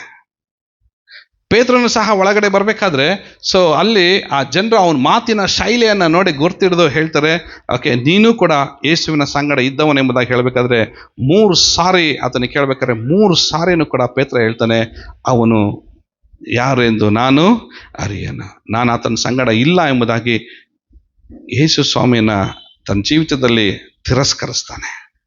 ತಿರಸ್ಕರಿಸಿದಂಥ ಸ್ಥಳ ಇದು. ನೆಕ್ಸ್ಟ್ ಅಲ್ಲಿಂದ ಹೋಲ್ ನೈಟ್ ಜೀಸಸ್ ಆ ಡೆಂಜನ್ನಲ್ಲಿದ್ದರು. ಈಗ ಏನು ಮಾಡಿದ್ರು, ಮತ್ತೆ ಕಾಯಫನ ಮನೆಯಲ್ಲಿ ಆ ನ್ಯಾಯ ವಿಚಾರಣೆ ಆಗಬೇಕಾದ್ರೆ ಫಸ್ಟ್ ಪಿಕ್ಚರ್ನಲ್ಲಿ ಒಬ್ಬನು ಬಂದು, ಏಯ್ ಗುರುವಿಗೆ ವಿರುದ್ಧವಾಗಿ ಮಾತಾಡ್ತೀಯೇನೋ ಅಂತಂದೇಳಿ ಎಡಗೈಯಿಂದ ಒಂದು ರಪ್ ಅಂತ ಕೆನ್ನೆ ಕೊಡ್ತಾನೋ. ಕೆನ್ನೆ ಕೊಟ್ಟಿದ್ದಷ್ಟೇ ಸ್ವಾಮಿ ಕೇಳ್ತಾರೆ, ನನ್ನ ಯಾಕೆ ಕೊಡೋದಿ ನೀನು ಅಂತಂದೇಳಿ. ಅರೆ ಕೆನ್ನೆ ಅಲ್ಲ, ಇಡೀ ದೇಹನೇ ಸ್ವಾಮಿ ನಮಗೋಸ್ಕರ ಕೊಟ್ಟಿದ್ದಾನೆ. ಆದರೆ ಅವತ್ತಲ್ಲಿ ಪ್ರಶ್ನೆ ಮಾಡಿದ್ದೇನೆಂದರೆ, ಅವರ ಲಾ ಪ್ರಕಾರ, ಅವರ ಧರ್ಮಶಾಸ್ತ್ರ ಪ್ರಕಾರ ಕೋರ್ಟ್ನಲ್ಲಿ ಇರಬೇಕಾದ್ರೆ ಯಾವ ಒಬ್ಬ ಕೈದಿಗೆ ಯಾರು ಕೂಡ ಹೊಡೆಯೋ ಆಗಿಲ್ಲ. ಅದು ಇವತ್ತು ಕೂಡ ಹೌದು. ಇವತ್ತಿನ ಕೋರ್ಟ್ನಲ್ಲಿ ಹೋಗ್ರಿ, ಕೋರ್ಟಲ್ಲಿ ನಿಂತಿರ್ತಾನಲ್ಲ, ಕಟಕಟೆಯಲ್ಲಿ ಕೈದಿ ನಿಂತ್ಕೊಂಡಿದ್ರೆ ಲಾಯರು ಹೊಡೆಯಂಗಿಲ್ಲ, ಪೊಲೀಸು ಹೊಡೆಯಂಗಿಲ್ಲ, ಯಾರೂ ಅವನಿಗೆ ಹೋಗಿ ಹೊಡೆಯಂಗಿಲ್ಲ. ಯಾಕಂದ್ರೆ ಯಾರು ಮುಂದೆ ನಿಂತಿದ್ದಾರೆ? ಅವರು ನ್ಯಾಯಾಧಿಪತಿ ಮುಂದೆ. ಅದು ಅವ್ರ ಲಾನ ಅವರೇ ಬ್ರೇಕ್ ಮಾಡ್ತಾ ಇದ್ದಾರೆ. ಈ ಸ್ಯಾನ್-ಹೆಡ್ರಿನಲ್ಲಿ ಬರಬೇಕಾದ್ರೆ ಟೋಟಲ್ 72 ಜನ ಇರ್ತಿದ್ರು. 71 ಜನ ಸದಸ್ಯರು, ಒಬ್ಬನ ಮಹಾಯಾಜಕ, 72 ಜನ ಸೇರಿ ಓಕೆ ಯೇಸು ಸ್ವಾಮಿನ ನ್ಯಾಯ ವಿಚಾರಣೆ ಮಾಡಬೇಕಾಗಿತ್ತು. ಆದರೆ ಅವತ್ತು ನೋಡಬೇಕಾದ್ರೆ ಫುಲ್ ಅಟೆಂಡೆನ್ಸ್ ಇದೆ ಅವತ್ತು ಯೇಸು ಸ್ವಾಮಿ ವಿಷಯದಲ್ಲಿ. ಅವತ್ತು ಸೇರಿ ಬಂದಿದ್ದು ಆಲ್ಮೋಸ್ಟ್ 59 ಜನ ಅವತ್ತು ಸೇರಿ ಬಂದಿದ್ದಾರೆ ಆ ನೈಟ್ನಲ್ಲಿ. ಹೇಗಾದರೂ ಮಾಡಿ ಯೇಸುವನ್ನು ತೆಗೆದುಕೊಂಡೋಗಿ ಶಿಲ್ಬೆಗೆ ಹಾಕಿ ಕೊಂದು ಬಿಡೋಣ ಎಂಬುದಾಗಿ. ಓಕೆ, ಈ ಕಡೆ ನೋಡ್ರಿ, ಅವರು ಯೇಸು ಸ್ವಾಮಿ ವಿರುದ್ಧವಾಗಿ ಒಂದು 5 ಜನರನ್ನ ಸುಳ್ಳು ಸಾಕ್ಷಿಗಳನ್ನು ಅವರು ರೆಡಿ ಮಾಡ್ತಾರೆ. 5 ಜನರನ್ನ ಓಕೆ, ಸುಳ್ಳು ಸಾಕ್ಷಿನ ರೆಡಿ ಮಾಡ್ತಾರೆ. ಸೊ ಇವರು ಹಿಸ್ಟೋರಿಯನ್ ಫಿಲೋಸ್ ಅನ್ನೋನು ಒಬ್ಬನ ಹೀಗೆ ಹೇಳ್ತಾನೆ. ಅವ್ರ ಹೆಸರು Ishmael Ben Sabi rabbi from Galilee. Okay, then rabbi Zadok, ಕೆಲ್ಸೋಬನಿಯಾ, Nahum, okay, Daniel Rabboni, Jehu ಮತ್ತು ಜಫ್ತಾ. ಓಕೆ, ದಟ್ಸ್ ಅವರ ಹೆಸರು. ಓಕೆ, ದ ಫಿಲೋಸ್ ಅನ್ನೋನು ಹಿಸ್ಟೋರಿಯನ್, ಜೂಯಿಷ್ ಹಿಸ್ಟೋರಿಯನ್ ಬರೀಬೇಕಾದ್ರೆ ಜೀಸಸ್ನ ಈ ಒಂದು ಕ್ರೂಸಿಫಿಕ್ಷನ್ ಟೈಮ್ನಲ್ಲಿ ಅವನಿದ್ದು ಅದನ್ನೆಲ್ಲವನ್ನ ಆತನು ಬರೆದಿದ್ದಾನೆ ಒನ್ ಬೈ. ಓಕೆ, ಇವರು ಹೇಳ್ತಾ ಇದ್ದಾರೆ, ಇವ್ರ ಸುಳ್ಳು ಸಾಕ್ಷಿ ಏನಾಗಿತ್ತು ಅಂದರೆ ಇವನು ಸಬ್ಬತ್ ದಿನವನ್ನು ಮುರಿತಾ ಇದ್ದಾನೆ, ಆಮೇಲೆ ಸಬ್ಬತ್ ದಿನದಲ್ಲಿ ಜನರಿಗೆ ವಾಸಿ ಮಾಡ್ತಾ ಇದ್ದಾನೆ, ಸಬ್ಬತ್ ದಿನದಲ್ಲಿ ದೂರ ಪ್ರಯಾಣ ಮಾಡ್ತಾನೆ. ಓಕೆ, ಇವನು ದೇವಾಲಯವನ್ನು ಕೆಡವರಿ 3 ದಿನದಲ್ಲಿ ಕಟ್ಟುತ್ತಾನೆ ಎಂಬುದಾಗಿ ಹೇಳ್ತಾ ಇದ್ದಾನೆ. ಇವನು ವ್ಯಭಿಚಾರಿಗಳ ಮನೆಯಲ್ಲಿ, ಪಾಪಿಗಳ ಮನೆಯಲ್ಲೇ ಊಟ ಮಾಡ್ತಾನೆ. ಇವನು ಟ್ಯಾಕ್ಸ್ ಕಲೆಕ್ಟರ್ ಜೊತೆಯಲ್ಲಿ ಇವನ ಫ್ರೆಂಡ್ಶಿಪ್ ಇದೆ. ಓಕೆ, ಆಮೇಲೆ ಇವನು ಮಾಟ ಮಂತ್ರಗಳನ್ನು ಮಾಡಿ ಜನರನ್ನ ಮಾಡಿ ಮೋಸ ಮಾಡಿ ಮರಳುಗೊಳಿಸ್ತಾ ಇದ್ದಾನೆ. ಇದು ಈ 5 ಜನರ ಒಂದು ಫಾಲ್ಸ್ ವಿಟ್ನೆಸ್ ಆಗಿತ್ತು. ಇದು ಅವ್ರು ಮಾಡ್ತಿದ್ದಂಥ ಅಕ್ಯೂಸೇಷನ್. ಸೊ ಇದನ್ನು ಅವ್ರು ಏನು ಮಾಡ್ತಾರೆ, ಹಣ ಕೊಟ್ಟು ಈ ಥರ ನೀವು ಸುಳ್ಳು ಸಾಕ್ಷಿ ಹೇಳ್ರಿ ಎಂಬುದಾಗಿ ಮಹಾಯಾಜಕರು ಏನು ಮಾಡ್ತಾರೆ, ಆ ಜನರನ್ನ ರೆಡಿ ಮಾಡ್ತಾರೆ. ಯಾಕಂದರೆ ಅವ್ರಿಗೆ ನೆಕ್ಸ್ಟು ಬೆಳಿಗ್ಗೆ ಈಗ ಅವರು ದೇವಾಲಯದಲ್ಲಿಯೂ ಮತ್ತು ಪಿಲಾತನ ಮುಂದೆ ಕರ್ಕೊಂಡು ಹೋಗಬೇಕಾಗಿತ್ತು. ಈಗ ಅವ್ರನ್ನ ರೆಡಿ ಮಾಡಿ ಅರ್ಲಿ ಇನ್ ದ ಮಾರ್ನಿಂಗ್ ಜೀಸಸ್ನ ಡೆನ್ಸನಿಂದ ಬಿಡುಗಡೆಗೊಳಿಸಿ, ಓಕೆ, ನೆಕ್ಸ್ಟ್ ಅವ್ರು ಎಲ್ಲಿ ಕರ್ಕೊಂಡು ಬರ್ತಾರೆ, ಸೀದಾ ಪಿಲಾತನ ಮುಂದೆನೂ ಬರ್ತಾರೆ. ಫಸ್ಟು ಆ ಟೈಮ್ನಲ್ಲಿ ಆ ಒಂದು ಪ್ರಾಂತ್ಯವನ್ನು ನೋಡ್ಕೊಳ್ತಾ ಇದ್ದವನು, ಓಕೆ, ಪೋಂತ್ಯಸ್ ಪೈಲಾತನು. ಈ ಪೋಂತ್ಯ ಪಿಲಾತನು, ಓಕೆ, ಯೇಸು ಸ್ವಾಮಿ ಬೆಳಗ್ಗೆ ತಂದ್ಕೊಡ್ಬೇಕಾದ್ರೆ ಹೇಳ್ತಾರೆ, ಇವನಲ್ಲಿ ಏನು ಅಂಥದ್ದೇನು ನಾನೇ ನೋಡ್ತಾ ಇಲ್ಲಲ್ಲ, ಇಲ್ಲ ಸ್ವಾಮಿ ಇವನು ರಾಜ ಅಂತಂದು ಹೇಳ್ಕೊಂಡು ಬರ್ತಾ ಇದ್ದಾನೆ, ರಾಜ ಇವನಂತ ಹೇಳ್ತಾರೆ. ಅವಾಗ ಸ್ವಾಮಿ ಪಿಲಾತ ಹೇಳ್ತಾನೆ, ಇವನು ರಾಜನ? ಅರೆ, ಜಸ್ಟ್ 3 days ಬ್ಯಾಕ್ ನನ್ನ ಅಂಟೋನಿಯೋ ಫೋರ್ಟ್ ಅಂತ ಇದೆ ಅಲ್ಲಿ ದೇವಾಲಯ ಪಕ್ಕದಲ್ಲಿ, ಆ ಕೋಟೆ ಮೇಲ್ಗಡೆಯಿಂದ ಇವನು ರಾತ್ರಿ ವಾಕ್ ಮಾಡಬೇಕಾದ್ರೆ ನೋಡ್ತಾ ಇದ್ದ. ಪಾಮ್ ಸಂಡೇ ದಿನ ಯೇಸುಸ್ವಾಮಿ ಹೆಂಗೆ ಬಂದಿದ್ರು, ಕತ್ತೆ ಮೇಲೆ ಬಂದಿದ್ದ ನೋಡ್ದ. ಅವಾಗ ಕತ್ತೆ ಅಲ್ಲ, ಕತ್ತೆ ಮರಿ ಮೇಲೆ ಬಂದಿದ್ದು ನೋಡ್ದ. ಈಗ ನೋಡಿ, ಏನು ಜನರು ದೊಡ್ಡ ಗದ್ದಲ ಹೋಗ್ತಾ ಇತ್ತಲ್ಲ ಇಲ್ಲಿ, ಏನೋ ದೊಡ್ಡ ಒಂದು ಮೆರವಣಿಗೆ ಮಾಡ್ಕೊಂಡು ಹೋಗ್ತಾ ಇದ್ರಲ್ಲ ಅಂತಾನೆ. ಅವಾಗ ಅವರೇ ಅಲ್ಲ ಇದು, ಅರೆ ಇವನು ರಾಜ ಅಲ್ಲ. ಯೇಸುಸ್ವಾಮಿನ 7 ಸಾರಿ ಪಿಲಾತನು ಸೇವ್ ಮಾಡಲಿಕ್ಕೆ, ಬಚಾವ್ ಮಾಡಲಿಕ್ಕೆ ನೋಡ್ತಾನೆ. 7 ಸಾರಿ 7 times ಯೇಸುಸ್ವಾಮಿನ ರಿಲೀಸ್ ಮಾಡಲಿಕ್ಕೆ ಟ್ರೈ ಮಾಡ್ತಾನೆ. ಹೇಳ್ತಾನೆ, ನೋ, ಈಸ್ ನಾಟ್ ಕಿಂಗ್. ಮತ್ತೆ ಹೇಳ್ತಾನೆ, ಸ್ವಾಮಿ ನಿಂಗೆ ಟ್ಯಾಕ್ಸ್ ಕೊಡಬೇಡ ಅಂತ ಹೇಳ್ತಾ ಇದ್ದಾನೆ ಇವನು ಅಂತ ತಕ್ಷಣ. ಹೌದಾ, ಟ್ಯಾಕ್ಸ್ ಕಟ್ತಾ ಇಲ್ವಾ ಇವನು? ತನ್ನ ಆಫೀಸರಿಗೆ ಕರೀತಾನೆ ಅವನು, ಬಾಯಿಲ್ಲ ಅಂತಂದೇಳಿ, ಇವನು ಟ್ಯಾಕ್ಸ್ ಕಟ್ಟಿದ್ದಾನೆ ಇಲ್ಲ ಅಂದಿದ ತಕ್ಷಣ, ಇಲ್ಲ ಸ್ವಾಮಿ ಇವನು ಟ್ಯಾಕ್ಸ್ ಕಟ್ಟಿದ್ದಾನೆ.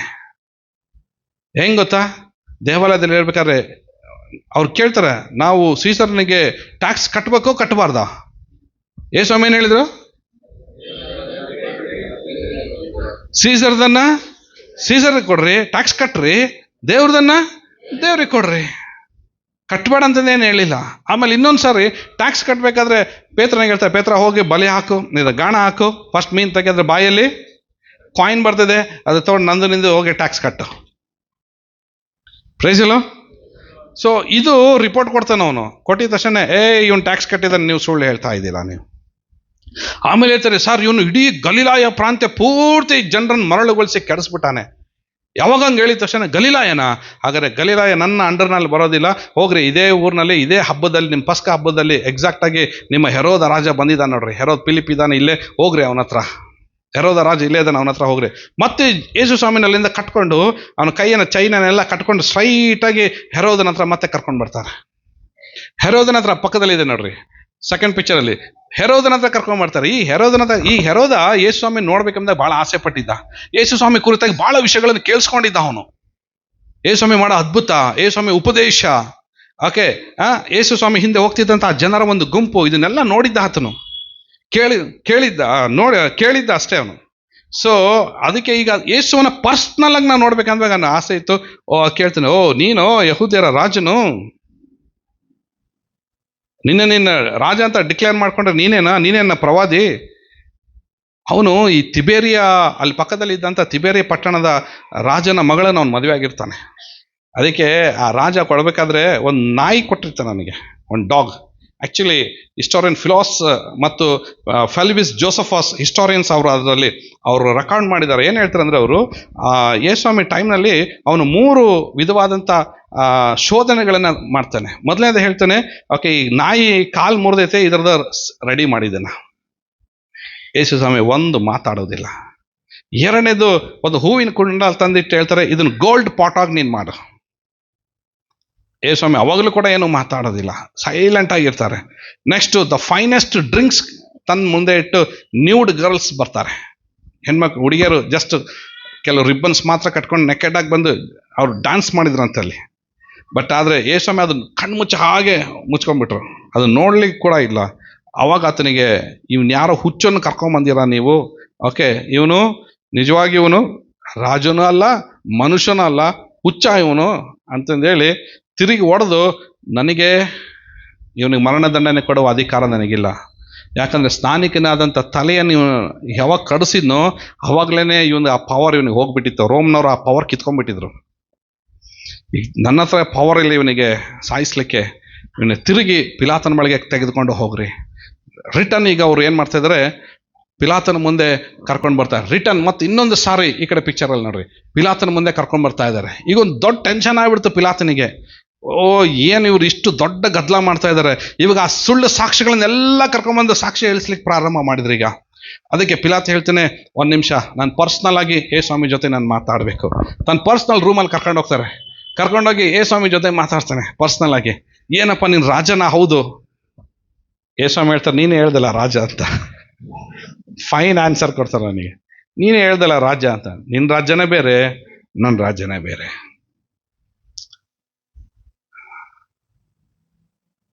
ಅಲ್ಲಿ ಕೂಡ ಪರ್ಸ್ನಲ್ ಆಗಿ ಮಾತನಾಡಿ ಏನಾದರೂ ಮಾಡಿ ಯೇಸುವನ್ನ ಸೇವ್ ಮಾಡ್ಬೇಕೆಂಬುದಾಗಿ ನೋಡ್ತಾನೆ. ಅವತ್ತು ಪೂರ ಅವನಿಗೆ ಫುಲ್ ಟೆನ್ಷನ್. ಒಂದು ಕಡೆ ಅವನ ವೈಫು ಕೂಡ ಬಂದು, ಈ ಪಿಲಾತನ ಹೇಳ್ತಿ ಅವಳು ಕೂಡ ಯೇಸುವನ್ನ ಸೀಕ್ರೆಟ್ ಆಗಿ ಬಿಲೀವ್ ಮಾಡ್ತಾ ಇರ್ತಾಳೆ. ಯೇಸುವಿನ ಅದ್ಭುತ ಕಾರ್ಯವನ್ನೆಲ್ಲ ನೋಡಿ ಸೀಕ್ರೆಟಾಗಿ ಬಿಲೀವ್ ಮಾಡ್ತಿರ್ತಾಳೆ. ಅವಳು ಬಂದು ಹೇಳ್ತಾಳೆ ಗಂಡನಿಗೆ, ಬಾಯ್ಲಿ ಅಪ್ಪಿ ತಪ್ಪಿ ಈ ನೀತಿವಂತನಾದಂಥ ಮನುಷ್ಯನ ವಿಷಯದಲ್ಲಿ ರಾಂಗ್ ಡಿಸಿಷನ್ ಮಾಡಬೇಡ. ಆತನು ತುಂಬ ಒಳ್ಳೆಯ ವ್ಯಕ್ತಿ, ಆತನು ಭಾಳ ಜನರಿಗೆ ಸಹಾಯ ಮಾಡಿದವನು, ಅದ್ಭುತ ಕಾರ್ಯಗಳು ಮಾಡ, ದೈವಿಕ ಪುರುಷ ಇದ್ರೆ ಇರ್ಬೋದು ಅವನ ವಿಷಯದಲ್ಲಿ ರಾಂಗ್ ಡಿಸಿಷನ್ ಮಾಡಬೇಡ. ತಿರುಗಿ ಹೊರಗೆ ಕರ್ಕೊಂಬರ್ತಾನೆ. ಈಗ ಯೇಸುವಿನ ಹೊರಗೆ ಕರ್ಕೊಂಬಂದು ಅಲ್ಲಿ ಹೇಳ್ತಾನೆ ಫಸ್ಟ್ ಪಿಕ್ಚರ್ನಲ್ಲಿ, ಇವನಲ್ಲಿ ನಾನು ಯಾವ ತಪ್ಪು ನಾನು ನೋಡಲಿಲ್ಲ, ಯಾವ ತಪ್ಪು ಇವನಲ್ಲಿ ನಾನು ಕಾಣಿಸ್ಲಿಲ್ಲ, ನಾನು ಬಿಟ್ಟುಬಿಡ್ತೀನಿ ಇವನಿಗೆ. ನೋಡ್ರಿ, ಒಂದು ವೇಳೆ ಈ ಪಸ್ಕ ಹಬ್ಬದಲ್ಲಿ ಒಬ್ಬನನ್ನು ನೀವು ಬಿಡಬೇಕೆಂಬುದಾಗ ನೀವು ಏನು ಬಯಸ್ತಾ ಇದ್ದೀರಲ್ಲ, ಇವತ್ತು ಪಸ್ಕ ಹಬ್ಬ ಇದೆಯಲ್ಲ, ನಾನು ಒಬ್ಬನ ಬಿಟ್ಬಿಡ್ತೀನಿ. ಯಾರನ್ನು ಬಿಡ್ತೀನಿ? ಬರಬ್ಬ ಅಂತ ಒಬ್ಬನಿದ್ದಾನೆ. ಅವನನ್ನು ಮುಂದೆ ತಂದು ನಿಲ್ಲಿಸ್ತಾನೆ, ಈ ಬರಬ್ಬನನ್ನು. ಇವನಿಗೆ ಬಿಡಬೇಕೆಂಬ ನೀವು ಕೇಳ್ಕೊಂಡು ಅಪೀಲ್ ಹಾಕಿದ್ರಲ್ಲ ನೀವು, ಆದರೆ ಇವನಿಗೆ ಬದಲಾಗಿ ಇವನಿಗೆ ನಾನು ಬಿಟ್ಟು ಬಿಡ್ತೇನೆ. ಅವಾಗ ಜನರೆಲ್ಲರೂ ಶಾಕ್ ಆಗಿಬಿಡ್ತಾರೆ. ಏನು ಎಂಥ ನಾಟಕ ಆಡ್ತಾ ಇದ್ದಾನೆ ನೀವು ನಮ್ಮ ಜೊತೆಗೆ, ಇವನು ಎಂಥ ಡ್ರಾಮಾ ಆಡ್ತಾ ಇದ್ದಾನೆ ನೀವು ನಮ್ಮ ಜೊತೆಗೆ. ಏನು ಇದು cat and mouse and cat play ಮಾಡ್ತಾ ಇದ್ದಾನಲ್ಲ ನಮ್ಮ ಜೊತೆಗೆ ಎಂಬುದಾಗೆ ನೆನೆಸಿ, ಇಲ್ಲ ನಮಗೆ ಯಾರನ್ನು ಬಿಡು? ಬರಬ್ಬನೇ ಬಿಡು. ಈ ಬರಬ್ಬ ಯಾರಂದರೆ, ಆ ಕಾಲದಲ್ಲಿ ಈ ರೋಮ್ ಸರ್ಕಾರದವರು ಕ್ರಿಸ್ತಪೂರ್ವ 63ರಲ್ಲಿ ಜನರಲ್ ಪೋಂಪೆ ಅನ್ನೋನು ಬಂದು ಇದನ್ನೆಲ್ಲ ವಶಪಡಿಸ್ಕೊಂಡಿರ್ತಾನೆ. Palestine, Jordan, Syria, Egypt, Lebanon, ಇದೆಲ್ಲ ಪೂರ್ತಿ ರೋಮನ್ ಸೆನೆಟ್ ಅಂಡರ್ನಲ್ಲಿ ಬಂದ್ಬಿಡ್ತೈತಿ. ಇದು ಪೂರ್ತಿ ಹೇಗಾದರೂ ಮಾಡಿ ಈ ರೋಮನ್ಸ್ ಅವರಿಗೆ ಓಡಿಸ್ಬೇಕು. ಅವ್ರ ಜೊತೆಗೆ ಇಲ್ಲಿದ್ದಂಥ ಯಹೂದ್ಯರು ಕೂಡ ಏನಾಗಿರ್ತಾರೆ, ಅವ್ರ ಜೊತೆಗೆ ಈ ಹೆರೋದ ರಾಜ doberman dog for the Romans. ಅವ್ರಿಗೋಸ್ಕರ ಅವನು ಎಲ್ಲ ಅವ್ರ ಗುಲಾಮರಾಗಿ ಅವರು ಜೀವಿಸ್ತಾ ಇರ್ತಾರೆ. ಅದಕ್ಕೆ ಒಂದು ಗುಂಪು ಹೊರಗಡೆ ಬರ್ತಾಯಿದೆ. They are like A terrorist, they are like A Naxalites. ಅವರಿಗೆ ಜಲೋತ್ ಅಂತಂದೇಳಿ ಒಂದು ಗುಂಪಿತ್ತು. ಆ ಗುಂಪಿನ ನಾಯಕ ಇವನು. ಇವರು 6 ಸಾರಿ ಪಿಲಾತನಿಗೆ ಅಟ್ಯಾಕ್ ಮಾಡಿರ್ತಾರೆ. ಇವರು ಪಾಮ್ ಸಂಡೆಗಿಂತ 3 days ಬ್ಯಾಕ್ ಇವರು ಅಂಟೋನಿಯೋ ಫೋರ್ಟಿಗೆ ಒಂದು ಆಪರೇಷನ್ ಮಾಡ್ತಾರೆ. ಇವರು ಈ ಬರಬ್ಬ ಅವನು ಆಪರೇಷನ್ ಮಾಡಿ ಅಲ್ಲಿ ಸುಮಾರು ಒಂದು 300 ರೋಮನ್ ಸೈನಿಕರಿಗೆ ಹೊಡೆದಾಕ್ಬಿಡ್ತಾರೆ. ಒಬ್ಬ ಕೋಟೆ ಮೇಲಿಂದ ಒಬ್ಬನು ಸೈನಿಕ ಅವನು ಏನು ಮಾಡ್ತಾನೆ, ಬಿಲ್ ತೊಗೊಂಡು ಕರೆಕ್ಟಾಗಿ ಅವನಿಗೆ ಬಿಡ್ತಾನೆ. ಅದು ಅವ್ನ ಕಾಲಿಗೆ ಬಂದು ಸಿಗಾಕೊಂಡು ಅವ್ನು ಓಡಿ ಹೋಗ್ಲಿದ್ದಂಗೆ ಆಗುತ್ತೆ. ಅವಾಗ ಇವನ ಜೊತೆಗಿದೆ ಅಂತ ಮಿಕಾಯಲ್, ದಿಸ್ಮಾಸ್ ಮತ್ತು ಎಂಟೈರ್ ಇವನ್ ಟೀಮ್ ಅರೆಸ್ಟ್ ಆಗಿ ಜೈಲಲ್ಲಿ ಇಟ್ಟಿರ್ತಾರೆ ಇವ್ರನ್ನ. ಆದರೆ ಯಹೂದ್ಯರು ಏನಾದರೂ ಮಾಡಿ ಇವನನ್ನು ಬಿಡಿಸಿದ್ರೆ ಮತ್ತೆ ಈ ರೋಮನ್ ಅವ್ರಿಗೆ ಓಡಿಸ್ಬೋದಲ್ಲ ಎಂಬುದಾಗಿ ಪ್ಲಾನ್ ಮಾಡಿ ಈ ಬರಬ್ಬನನ್ನು ಕೇಳ್ತಾರಲ್ಲ, ಚೈನಲ್ಲಿ ಕಟ್ಟಾಕದ ನೋಡ್ರಿ ಅವನೇ ಬರಬ್ಬ. ಅವನಿಗೆ ಕರ್ಕೊಂಬಂದು ಹೇಳ್ತಾರೆ, ಇವನಿಗೆ ಬಿಡೋದಕ್ಕಿಂತ ಇವನಿಗೆ ಬಿಡ್ತೀನಿ ನಾನು. ಯೇಸುವನ್ನು ನಾನು ಬಿಡ್ತೀನಿ ಅಂತ ಹೇಳಿದ್ರೆ ಜನರೆಲ್ಲರೂ ಕೂಗ್ತಾರ್ರಿ, ಕೂಗಾಡಿ ಕಿರ್ಚಾಡಿ ಬಿಟ್ಟು ಬಿಡ್ರಿ ಎಂಬುದಾಗಿ ಹೇಳ್ತಾರೆ. ಆಮೇಲೆ ಇವನ್ನ ತಗೊಂಡೋಗಿ ನೀವು ಶಿಲ್ಬೆಗೆ ಹಾಕ್ಸು, ಓಕೆ ಶಿಲ್ಬೆಗೆ ಹಾಕ್ಸು, ಇಲ್ಲ ಅಂದರೆ ನಾವು ಸೀಸರ್ಗೆ ನಾವು ಕಂಪ್ಲೇಂಟ್ ಮಾಡ್ತೀವಿ, ನಿನ್ನನ್ನೇ ತೆಗೆಸ್ಬಿಡ್ತೀವಿ ಇಲ್ಲಿಂದ, ನಾವೆಲ್ಲರೂ ಒಟ್ಟಾಗಿ ಸೇರಿ ಎಂಬುದಾಗಿ ಇಂಥ ಒಂದು ಅವರು ರೋಲ್ ಪ್ಲೇ ಮಾಡ್ತಾರೆ. ದೆನ್ ಅವಾಗ ಹೇಳ್ತಾನೆ, ಇಲ್ಲ ನಾನು ಈತನನ್ನು ಚಾಟಿಯಿಂದ ಓಡಿಸಿ ನಾನು ಬಿಟ್ಬಿಡ್ತೀನಿ ನೋಡೋಣ ಎಂಬುದಾಗಿ ಹೇಳ್ತಾರೆ. ಓಕೆ, ಚಾಟಿಯಿಂದ ಓಡಿಸ್ತೇನೆ ಅಂತೇಳಿ ಕರ್ಕೊಂಬಂದ ಆ ಕಂಬಕ್ಕೆ ಕಟ್ಟಿ, ಓಕೆ ಇದು ನಾವು ಮೂವಿನಲ್ಲಿ ನಾವು ಇದನ್ನು ನೋಡಿದ್ದೇವೆ, ಯಾವ ಹಿಂಸೆ ಇದೆ, ಇದು ಭಯಂಕರ ಹಿಂಸೆ ಇದೆ. ಆ ಚಾಟಿಯಿಂದ ಹೊಡಿಬೇಕಾದ್ರೆ ಆ ಚಾಟಿ ಯಾವ ಥರ ಇದು ಗೊತ್ತಾ ಅದು, ಓಕೆ ನೋಡಿ ವುಡನ್ ಹ್ಯಾಂಡಲ್ ಇರ್ತೈತೆ, ಅದಕ್ಕೆ ಲೆದರ್ ಬೆಲ್ಟ್, ಅದು ಅದ್ರೊಳಗಡೆ ಓಕೆ ಸ್ಮಾಲ್ ಪೀಸ್ ಕತ್ತೆದು ದವಡೆ ಹಲ್ಲಿಂದು ಪೀಸಸ್ ಅವು, ಅದು ಸಣ್ಣ ಉಕ್ಕು ಮತ್ತು ಮುಂದೆ ಬಾಲ್ಸ್, ಅದು ಪೂರ್ತಿ ಆ ಚಾಟಿ ಒಳಗಿತ್ತು. ಒಂದು ಸಾರಿ ಹಿಂಗೆ ಬೆನ್ನಿಗೆ ಹೊಡೆದ್ರೆ ಹಂಗೆ ಸಿಕ್ಕೊಂಬಿಡ್ತಿದ್ವಿ ಹಿಂಗೆ ಅವು. ಓಕೆ, ಆ ಡಾಂಕಿ ಬೋನ್ಸ್, ಓಕೆ ಕತ್ತೆಯ ಎಲುಬು, ಅದು ಪಾಯ್ಸನ್ ಆಗಿರ್ತಿತ್ತು. ಅದು ಇಷ್ಟು ಉರಿತಿತ್ತಂದರೆ ಒಂದು ಸಣ್ಣ ಇರುವೆ ಕಚ್ಚಿದ್ರೆ ಎಷ್ಟು ಉರಿತಿತ್ತು ನಮಗೆ, ಎಷ್ಟೋ ತನಕ ಕೆರ್ಕೊಂತೇವೆ, ಫುಲ್ ಗಾಯ ಆಗ್ಬಿಡ್ತಿತ್ತು, ಅಲ್ಲಿ ಕೆಂಪು ದದ್ದ ಥರ ಆಗ್ಬಿಡ್ತಿತ್ತು ನಮಗೆ, ಅಷ್ಟು ಕೆರಿತೀವಿ ನಾವು ಅದನ್ನು, ಅಷ್ಟು ಉರಿತಿತ್ತು ಅದು. ಡಾಂಕಿ ಬೋನ್ಸು ಅದಕ್ಕೊಂದು ಪೌಡ್ರು ಮಿಕ್ಸ್ ಮಾಡಿ ಅದರೊಳಗೆ ನೀರಿನಲ್ಲಿ ಹಾಕಿ ಅದನ್ನು ಇಟ್ಟಿರ್ತಾರೆ, ಅದನ್ನು ತೆಗೆದು ಅದನ್ನು ಇದ್ರೊಳಗೆ ಹಾಕ್ತಾರೆ. ಒಂದ್ಸರಿ ಹೊಡೆದ್ರೆ ಆ ಉರಿ ಐತೆಲ್ಲ ತಡ್ಕೊಳಕ್ಕಾಗೋದಿಲ್ಲ, ಹೆಚ್ಚು ಕಡಿಮೆ ಆದರೆ ಆ ಉರಿ 4 to 5 ತಾಸು ಇರ್ತೈತೆ, ಅದು ಭಯಂಕರ ಉರಿತೈತೆ ಅದು. ಅದನ್ನ ಬ್ಲಡ್ ಜೊತೆಗಿನ ಸ್ಕಾರ್ಸ್, ಗಾಯ ಜೊತೆಗೆ ಅದು ಬೆರೆತೋಗ್ಬಿಟ್ರೆ ಆ ಉರಿ ತಡಕ್ಕಾಗೋದಿಲ್ಲ. ಇಡೀ ದೇಹಕ್ಕೆ ಆತನು ಹೊಡೆದು ಉಲ್ಟಾ ಹಾಕಿ ಹೊಡೆದು, ಓಕೆ ರೋಮನ್ಸ್ನವರು ಯೇಸು ಸ್ವಾಮಿನ ಫುಲ್ ದೇಹ ಪೂರ್ತಿ ಗಾಯ ಮಾಡ್ತಾರೆ. ಫಿಲೋಸನ ಹಿಸ್ಟಾರಿಯನ್ ತನ್ನ ಬುಕ್ನಲ್ಲಿ ಬರಿತಾನೆ, ಯೇಸು ಸ್ವಾಮಿಗೆ ಅವತ್ತಿದ್ದು 5,019 ಗಾಯಗಳು ಆತನ ದೇಹದಲ್ಲಿ ಅಂತ, ಮುಡಿಯಿಂದ ಹಿಡಿದು ಕೆಳತಾನೆ 5,019 wounds. ನೋಡಲಿ ಯೇಸು ಸ್ವಾಮಿ ಈ ಕಡೆ ನೋಡ್ರಿ, ಇಡೀ ದೇಹ ಏನಾಗಿದೆ ಫುಲ್ಲು, ಓಕೆ 5,019 ಗಾಯಗಳಿಂದ ಅದು ತುಂಬಿದೆ. ಮಾತ್ರವಲ್ಲದೆ ಆತನಿಗೆ ಆ ಮುಳ್ಳಿನ ಕಿರೀಟವನ್ನು ಇಟ್ಟು, ಓಕೆ ನಾನು ಹೇಳಿದ್ನಲ್ಲ ಪಿನಾಗ್ರಸ್ಟಿನ್ ಎಂಬ ವಿಷಕಾರಿ ಮುಳ್ಳದು. ಆ ಮುಳ್ಳು ಹೇಗಿತ್ತಂದ್ರೆ ನೋಡ್ರಿ, ಒಂದು ಮುಳ್ಳು ಹೀಗೆ ಚುಚ್ಚಿದ್ರೆ 7 ವಿಷಕಾರಿವಾದಂಥ ಚೇಳುಗಳು ಒಂದೇ ಸಾರಿ ಕುಕ್ಕಿದ್ರೆ ಎಷ್ಟು ಪೇನ್ ಆಗ್ತಾ ಇತ್ತೋ ಅಷ್ಟು ಪೇನ್ ಒಂದು ಮುಳ್ಳಿಂದ ಆಗ್ತಾ ಇತ್ತು. ದೆನ್ ಫೈನಲಿ ಅವನು ಏನು ಮಾಡ್ತಾನೆ, ಒಂದು ಡಿಕ್ಲರೇಷನ್ ಕೊಡ್ತಾನೆ. ಅವನು ತನ್ನಲ್ಲಿದ್ದಂಥ ಓಕೆ ಅಬನಾದಾರ್ ಎಂಬುವ ಒಬ್ಬ ರೋಮನ್ ಸಂಚುರನಿಗೆ ಅದು ಹೇಳ್ತಾನೆ, ಡಿಕ್ಲರೇಷನ್ ಇಬಿಡಿಯಾ ಕ್ರುಸಿಯಾಮ್ ಅಂತಂದೇಳಿ ಒಂದು ವರ್ಡ್ ಹೇಳ್ತಾನು, ಅಂದರೆ ಈತ ನನಗೆ ಶಿಲ್ಬೆ ಹಾಕಿಸ್ಲಿಕ್ಕೆ ಸಿದ್ಧ ಮಾಡು ನೀನು ಹೇಳಿ ಅವನು ಹೇಳ್ತಾನೆ.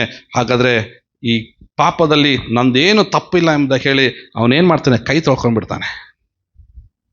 ಇದ್ರಲ್ಲಿ ನಂದೇನು ತಪ್ಪಿಲ್ಲ ಎಂಬುದಾಗಿ ಪಿಲಾತನ ಕೈ ತೊಳ್ಕೊಳ್ತಾನೆ.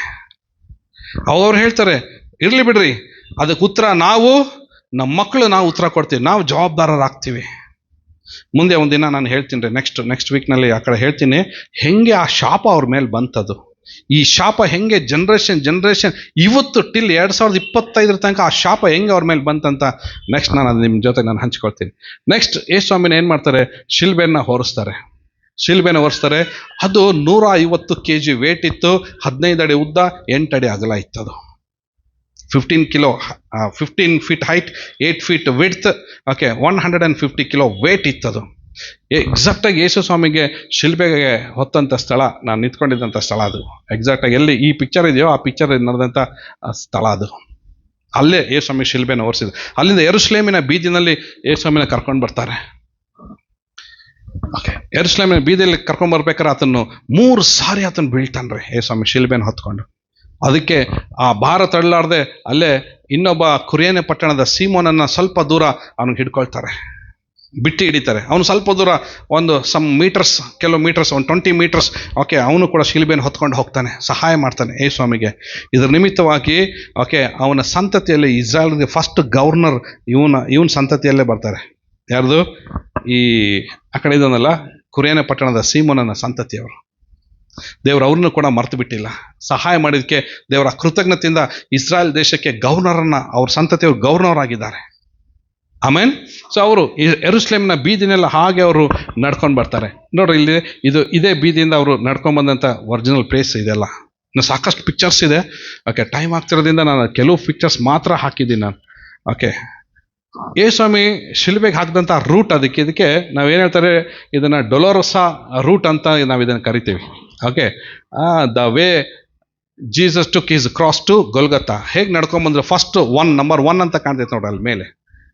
ಅಲ್ಲಿಂದ ಅದು ದೇವಾಲಯ, ಅದು ಫಸ್ಟು. ಅಲ್ಲಿಂದ ಅದು ಪಕ್ಕ ಇರೋದು ಅಂತೋನಿಯ ಕೋಟೆ. ಅಲ್ಲಿಂದ ಹಾಗೆ ಮುಂದೆ ಬಂದು ತಿರ್ಗಿ ಹಿಂಗೆ 4, 5, 6, ಓಕೆ, ಅದೇ ರೂಟಲ್ಲಿ ಬರ್ತಾರೆ. ಅದೇ ಚರ್ಚ್ ಅದು. ಅಲ್ಲಿ ಅದು ಕಲ್ವಾರಿ ಗುಡ್ಡ. ಅದು ಆ ಗುಡ್ಡದ ಮೇಲೆ ಯೇಸು ಸ್ವಾಮಿ ತೆಗೆದುಕೊಂಡೋಗಿ ಶಿಲ್ಬೆಗೆ ಹಾಕಿದಂಥ ರೂಟ್ ಮ್ಯಾಪ್ ಅದು. ಏನೇನು ನಡೀತು ಅಲ್ಲಿ 1 to 14 14 ಸ್ಟೇಷನ್ಸ್ ಇದೆ ಅಲ್ಲಿ. ಇದೇ ಸ್ಥಳದಿಂದ ಯೇಸುಸ್ವಾಮಿ ನಡ್ಕೊಂಬರ್ತಾ ಇರಬೇಕಾದ್ರೆ, ಇದು ರಕ್ತ ಕುಸುಮ ರೋಗಿ ಗೊತ್ತಲ್ಲ, ಯೇಸುಸ್ವಾಮಿದ ಬಟ್ಟೆಯನ್ನು ಮುಟ್ತಾಳಲ್ಲ, ಅವಳ ಹೆಸರು ಬಂದು ವೆರೋನಿಕಾ. ಓಕೆ, ಈ ವೆರೋನಿಕನ್ ಮನೆ ಇದು. ಯೇಸುಸ್ವಾಮಿ ಅವಳ ಮನೆ ಮುಂದಿಂದ ಬರಬೇಕಾದ್ರೆ ಓಕೆ, ಯೇಸುಸ್ವಾಮಿ ಅವ್ರು ನೋಡೋ, ಸ್ವಾಮಿ ನಾವು ನಿಮಗೋಸ್ಕರ ಅಳ್ತಾ ಇದ್ದೇವೆ ಎಂಬುದಾಗಿ ಹೇಳಿ ಬಟ್ಟೆಯನ್ನು ತೊಗೊಂಡು ಯೇಸುಸ್ವಾಮಿಗೆ ಮುಖವನ್ನು ಅವಳು ಒರೆಸ್ತಾಳೆ. ಆ ಪ್ರಿಂಟ್ ಬಿದ್ದಿದೆ, ಆ ಬಟ್ಟೆ ಇವತ್ತಿಗೂ ಕೂಡ ಇದೆ ರೋಮ್ನಲ್ಲಿ. ಯೇಸುಸ್ವಾಮಿ ಹೇಳ್ತಾರೆ, ನನಗೋಸ್ಕರ ಅಳ್ಬೇಡ್ರಿ. ಎರಡನೇ ಟೈಮ್ ಯೇಸುಸ್ವಾಮಿ ಹೇಳ್ತಾರೆ, ಯಾವ ಜನರು ನಾವು ನಮ್ಮ ಮಕ್ಕಳು ಉತ್ತರ ಕೊಡ್ತೇವೆ ಎಂಬುದಾಗಿ ಹೇಳಿದ್ರು, ಈಗ ಯೇಸುಸ್ವಾಮಿ ಸ್ತ್ರೀಯರಿಗೆ ಹೇಳ್ತಿದ್ದಾರೆ, ನನಗೋಸ್ಕರ ಅಳ್ಬೇಡ್ರಿ, ನಿಮಗೋಸ್ಕರ, ನಿಮ್ಮ ಮಕ್ಕಳು, ನಿಮ್ಮ ಸಂತತಿಗೋಸ್ಕರ ಅಳ್ರಿ. ನಿಮ್ಮ ಹಿರಿಯರೆಲ್ಲರೂ ಶಾಪ ತಕ್ಕೊಂಡಿದ್ದಾರೆ. ಓಕೆ, ಆ ಶಾಪ ನಿಮ್ಮ ಮೇಲೆ ಬರ್ತೈತಿ, ನಿಮಗೋಸ್ಕರ ಅಳ್ರಿ ಎಂಬುದಾಗಿ ಯೇಸುಸ್ವಾಮಿ ಹೇಳಿ ಅಲ್ಲಿಂದ ಶಿಲ್ಬೆನ ಹೊತ್ಕೊಂಡು ಹಾಗೆ ಮುಂದೆ ಸಾಕ್ತಾರೆ. ಅಲ್ಲಿ ಹೋಗ್ಬೇಕಾದ್ರೆ ಏನಾಗ್ತದೆ, ಯೇಸುಸ್ವಾಮಿ ಅವ್ರ ಮನೆ ಹತ್ರ ಬೀಳೋ ಒಂದು ಸ್ಥಿತಿ ಬಂದಾಗ ಗೋಡೆಗೆ ಹಿಂಗೆ ಕೈಯನ್ನು ಕೊಡ್ತಾರೆ. ಹಿಂಗೆ ಗೋಡೆನ ಕೈ ಕೊಟ್ಟು ಅವಳಿಗೆ ಹೇಳ್ತಾರೆ, ನಿಮಗೋಸ್ಕರ, ನಿಮ್ಮ ಮಕ್ಕಳಿಗೋಸ್ಕರ ಅಳ್ರಿ ಎಂಬುದಾಗಿ ಹೇಳಿ ಆ ಗೋಡೆ ಮೇಲೆ ಕೈ ಇಟ್ಟು ಹೋಗ್ತಾರೆ. ಓಕೆ, ಆ ಪ್ಲೇಸು ಕೂಡ ಅಲ್ಲಿದೆ. ನಾನು ಇಟ್ಟಿದ್ದೆನಲ್ಲ ಕೈ, ಅದು ನಂದೇ ಕೈ ಇದು. ಓಕೆ, ಆ ಸ್ಥಳದಲ್ಲಿ ಯೇಸುಸ್ವಾಮಿ ಕೈ ಇಟ್ಟಂಥ ಸ್ಥಳ ಇದು. ಆ ಸ್ಟೋನ್ ಇವಾಗಲೂ ಕೂಡ ಹಾಗೆ ಇದೆ. ಕೆಲವು ಭಾಳಷ್ಟು ಎವಿಡೆನ್ಸ್ಗಳು, ಬಿಬ್ಲಿಕಲ್ ಎವಿಡೆನ್ಸ್ಗಳು ತುಂಬ ಇದೆ ಇಸ್ರಾಯೇಲ್ ದೇಶದಲ್ಲಿ. ಓಕೆ, ಸೊ ಯೇಸುಸ್ವಾಮಿ ಹಾಗೆ ಶಿಲ್ಬೆನ ಹೊತ್ಕೊಂಡು ಇವಾಗ ಇಲ್ಲಿಂದ ಗೊಲ್ಗತಾ ಬೆಟ್ಟ ಹಿಂಗೆ ಪ್ರಾರಂಭವಾಗ್ತದೆ. ಹಿಂಗೆ ಮೇಲೆ ಹತ್ತಬೇಕೀಗ ಪೂರ್ತಿ ಎಲ್ಲ ಅದು ಜರಗ್ಮಣ್ಣು, ಏನು ಹೇಳ್ತಾರೆ ಅದಕ್ಕೆ, ಜರಗ್ಮಣ್ಣು, ಇದು ಗ್ರಾವೆಲ್, ಪೂರ್ತಿ ಗ್ರಾವೆಲ್ ಮಣ್ಣದು. ಈಗ ಅಲ್ಲಿಂದ ಭಯಂಕರ ಕಾಲೆಲ್ಲ ಚುಸ್ತೈತದು. ಓಕೆ, ಗ್ರಾವೆಲ್ ಸಣ್ಣ ಪೀಸ್ ಕಲ್ಲು ಇರ್ತಾವೆ. ಅಲ್ಲಿಂದ ಓಕೆ ಜರ್ನಿನ ಪ್ರಯಾಣ ಮಾಡ್ಕೊಂಡು ಸೀದಾ ಬಂದು ಆ ಗುಡ್ಡದ ಮೇಲೆ ಬರಬೇಕಾದ್ರೆ ಅವರ ತೆಗೆದುಕೊಂಡೋಗಿ ಯೇಸುಸ್ವಾಮಿಗೆ 8 ಇಂಚ್ ಇರ್ತೈತೆ, ಇಷ್ಟು ಉದ್ದ ಬರ್ತದೆ. 8 ಇಂಚ್ ಐತೆ ಅದು. ರಾಪ್ಟರ್ ಮಳೆ ಅದು. ಓಕೆ, ಅದು ತೆಗೆದುಕೊಂಡು ಯೇಸುಸ್ವಾಮಿಗೆ ಕೈಗೆ ಮತ್ತು ಕಾಲಿಗೆ ಮೊಳೆಯನ್ನು ಜಡಿದು, ಓಕೆ, ಇಬ್ಬರು ಕಳ್ಳರ ನಡುವೆ ಓಕೆ ಯೇಸುಸ್ವಾಮಿನ ತೂಗು ಹಾಕ್ತಾರೆ. ಈ ಶಿಲ್ಬೆಯನ್ನು ಕಂಡುಹಿಡಿದಿದ್ದು ಯಾರಂದರೆ, ಫಸ್ಟು ಇದು ಪರ್ಷಿಯನ್ ಅವ್ರು ಕಂಡುಹಿಡಿತಾರೆ. ಅವರ ದೇವತೆ ಆದಂಥ ಓರ್ಮೋಸ್ ಎಂಬುವ ಒಬ್ಬ ಆ ದೇವತೆ, ಅದು ಬಹಳ ಪವಿತ್ರವಾದದ್ದು. ಅದಕ್ಕೆ ಇಲ್ಲಿ ಯಾವುದೇ ಕ್ರಿಮಿನಲ್ಗಳು ಇಲ್ಲಿ ಸಾಯಬಾರ್ದು ಎಂಬುದಾಗಿ ಹೇಳಿ ಮರಕ್ಕೆ ಕಟ್ಟಿ ತೂಗು ಹಾಕಿ ಅವರನ್ನು ಬಿಟ್ಬಿಡ್ತಿದ್ರು. ಅವಾಗ ಅವ್ರು ಏನು ಮಾಡ್ತಾಯಿದ್ರು, ಆ ಶಿಲ್ಬೆ ಮೇಲೆ ಅವರು ವ್ಯಾಧಿ ಪಟ್ಟು 3 to 4 ಡೇಸ್ನಲ್ಲಿ ಅವ್ರು ಸತ್ತೋಗ್ತಾಯಿದ್ರು. ಇದನ್ನು ನಾರ್ತ್ ಆಫ್ರಿಕನ್ಸ್ ಅದನ್ನು ಕಲಿತಾರೆ. ಆಫ್ರಿಕನ್ಸ್ನವ್ರು ಕಾರ್ಥೇನಿಯನ್ ಎಂಬತಕ್ಕಂಥ ಒಂದು ಜನಾಂಗದವರು ಇದನ್ನು ಕಲಿತಾರೆ. ಇವರಿಂದ ರೋಮನ್ಸ್ ಅವ್ರು ಕಲಿತಾರೆ. ರೋಮನ್ಸ್ ಟೈಮ್ನಲ್ಲಿ ಬರಬೇಕಾದ್ರೆ ನೇಲ್ ಹೊಡಿತಾರೆ ಅವ್ರು ಫಸ್ಟ್ ಹಗ್ಗ ಕಟ್ತಾ ಇದ್ರು ಅಷ್ಟೇ, ಹಗ್ಗ ಕಟ್ ಕೈ ಬಿಟ್ಬಿಡೋರು ಅವರು. ಆದರೆ ಇವರು ಕೈಗೆ ಮೊಳೆಯನ್ನು ಹೊಡೆದು ತೂಗು ಹಾಕ್ತಾ ಇದ್ರು. ಹೀಗೆ ತೂಗು ಹಾಕಬೇಕಾದ್ರೆ ಇಲ್ಲಿ blood circulation, brain blood circulation ಆಗಿದೆ, ಏರ್ ಸರ್ಕ್ಯುಲೇಷನ್ ಆಗಿದೆ, ಆಕ್ಸಿಜನ್ ಸರ್ಕ್ಯುಲೇಷನ್ ಆಗಿದೆ.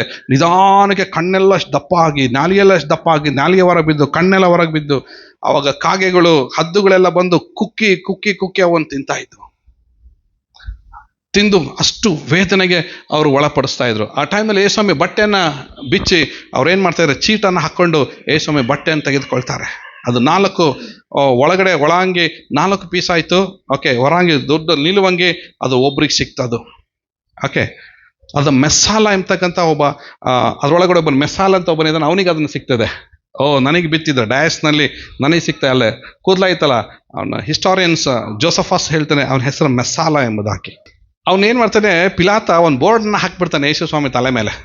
ಏನಂತ INR ಬೋರ್ಡ್ ಹಾಕ್ತಾನೆ ಅವನು. ಏನು ಹೇಳ್ತದೆ, ಓಕೆ, ಜೀಸಸ್ ನಜರೇನಿಯನ್ಸ್ ರೆಕ್ಸೋ ಇಂಡೋನಿಯಮ್ ಅಂತಂದೇಳಿ ಒಂದು ಬೋರ್ಡ್ ಹಾಕ್ತೀನಿ. ಅದ್ರ ಅರ್ಥ ಏನಂದ್ರೆ ಯೇಸು ಯಹೂದ್ಯರ ರಾಜನಾಗಿದ್ದಾನೆ. 3 ಲ್ಯಾಂಗ್ವೇಜ್ ಎಲ್ಲ ಹಾಕ್ತಾನೆ ಅವನು. ಒಂದು ಹೀಬ್ರೂ ಲ್ಯಾಂಗ್ವೇಜ್ ಅಲ್ಲಿ ಹಾಕ್ತಾನೆ, ಇನ್ನೊಂದು ಲ್ಯಾಟಿನ್ ಲ್ಯಾಂಗ್ವೇಜ್ ಅಲ್ಲಿ ಹಾಕ್ತಾನೆ, ಇನ್ನೊಂದು ಗ್ರೀಕ್ ಲ್ಯಾಂಗ್ವೇಜ್ ನಲ್ಲಿ ಹಾಕ್ತಾನೆ. 3 ಲ್ಯಾಂಗ್ವೇಜ್ ನಲ್ಲಿ ಅದನ್ನು ಬರೆಸಿ ಬೋರ್ಡ್ ಹಾಕ್ತಾನೆ. ಏನ್ ಹೇಳ್ತಿದೆ ಅಂದ್ರೆ ಅದು ಯೇಸು ಯಹೂದ್ಯರ ರಾಜನು ಎಂಬುದಾಗಿ. ಯಹೂದ್ಯರಿಗೂ ರಾಜ, correct, is a king of all the spiritual persons or all the spiritual religions. He is a king for all the mighty people. Romans, ಬಲಿಷ್ಠವಾದಂಥ ಜನರಿಗೂ ಆತನ ರಾಜನಾಗಿದ್ದಾನೆ. ಮತ್ತು ಗ್ರೀಕ್ನಲ್ಲಿ ಹೇಳ್ಬೇಕಾದ್ರೆ is a king of all the intellectual peoples. ಎಲ್ಲ ಬುದ್ಧಿ ಜ್ಞಾನ ಇರುವಂಥ ಜನರಿಗೂ ಆತನ ಯಾರಾಗಿದ್ದಾನೆ? ರಾಜನಾಗಿದ್ದಾನೆ. ಅಂದ ಬಗ್ಗೆ ಪ್ರಾಫಿಟಿಕಲ್ ಆಗಿ INRI ಬೋರ್ಡನ್ನು ಹಾಕ್ತಾನೆ. ಇದು ಅವರಿಗೆ ತಡ್ಕೊಳಕ್ಕಾಗೋದಿಲ್ಲ. ಹೋಗಿ ಕಂಪ್ಲೇಂಟ್ ಮಾಡ್ತಾರೆ, ಇದನ್ನೇನು ನೀನು ಹಾಕಿದ್ದು ಬೋರ್ಡು? ಅವನು ಹೇಳ್ತಾನೆ, ಇಲ್ಲಿ ತನಕ ಸುಮ್ಮನೆ ಇದ್ದೀನಿ ನಾನು, ಇನ್ನು ಇದಕ್ಕೂ ಮೇಲಾದರೆ ಸರಿ ಇರಲ್ಲ, ನಾನೇನು ಬರ್ದಿದ್ದೇನೋ ಬರ್ದಾಯ್ತು, ರೈಟ್ ಹೇಳ್ರಿ ಇಲ್ಲಿಂದ ಅಂತ ಕಳಿಸ್ತಾನೆ ಅವ್ರನ್ನ. ಪಿಲಾತ ರಾಜನು ಬಾಯಿ ಮುಚ್ಕೊಂಡು ಸುಮ್ಮನೆ ಬರ್ತಾರೆ ಅವರು. ನೆಕ್ಸ್ಟ್ ಸ್ವಾಮಿ, ಓಕೆ, ಆ ಟೈಮ್ನಲ್ಲಿ ಇಬ್ಬರು ಕಳ್ಳರು, ಅಕ್ಕಪಕ್ಕದಲ್ಲಿರುವಂಥ ಇಬ್ಬರು ಕಳ್ಳರು, ಒಬ್ಬನು ಯೇಸು ಸ್ವಾಮಿನ ದೂಷಿಸ್ತಾನೆ, ಈ ಕಡೆ ಇರೋನು, ಅವನ ಹೆಸರು ಮಿಖಾಯಲ್ ಎಂಬುದಾಗಿ. ಫಸ್ಟ್ ಅವನು ಹೇಳ್ತಾನೆ, ಯೇಸುವೆ ನೀನು ರಕ್ಷಿಸ್ಕೋ, ಕೆಳಗಿಳಿದು ಬಂದು ನಮ್ಮನ್ನು ರಕ್ಷಿಸೋ ಎಂಬುದಾಗಿ ಮಿಖಾಯಲ್ ಹೇಳ್ತಾನೆ.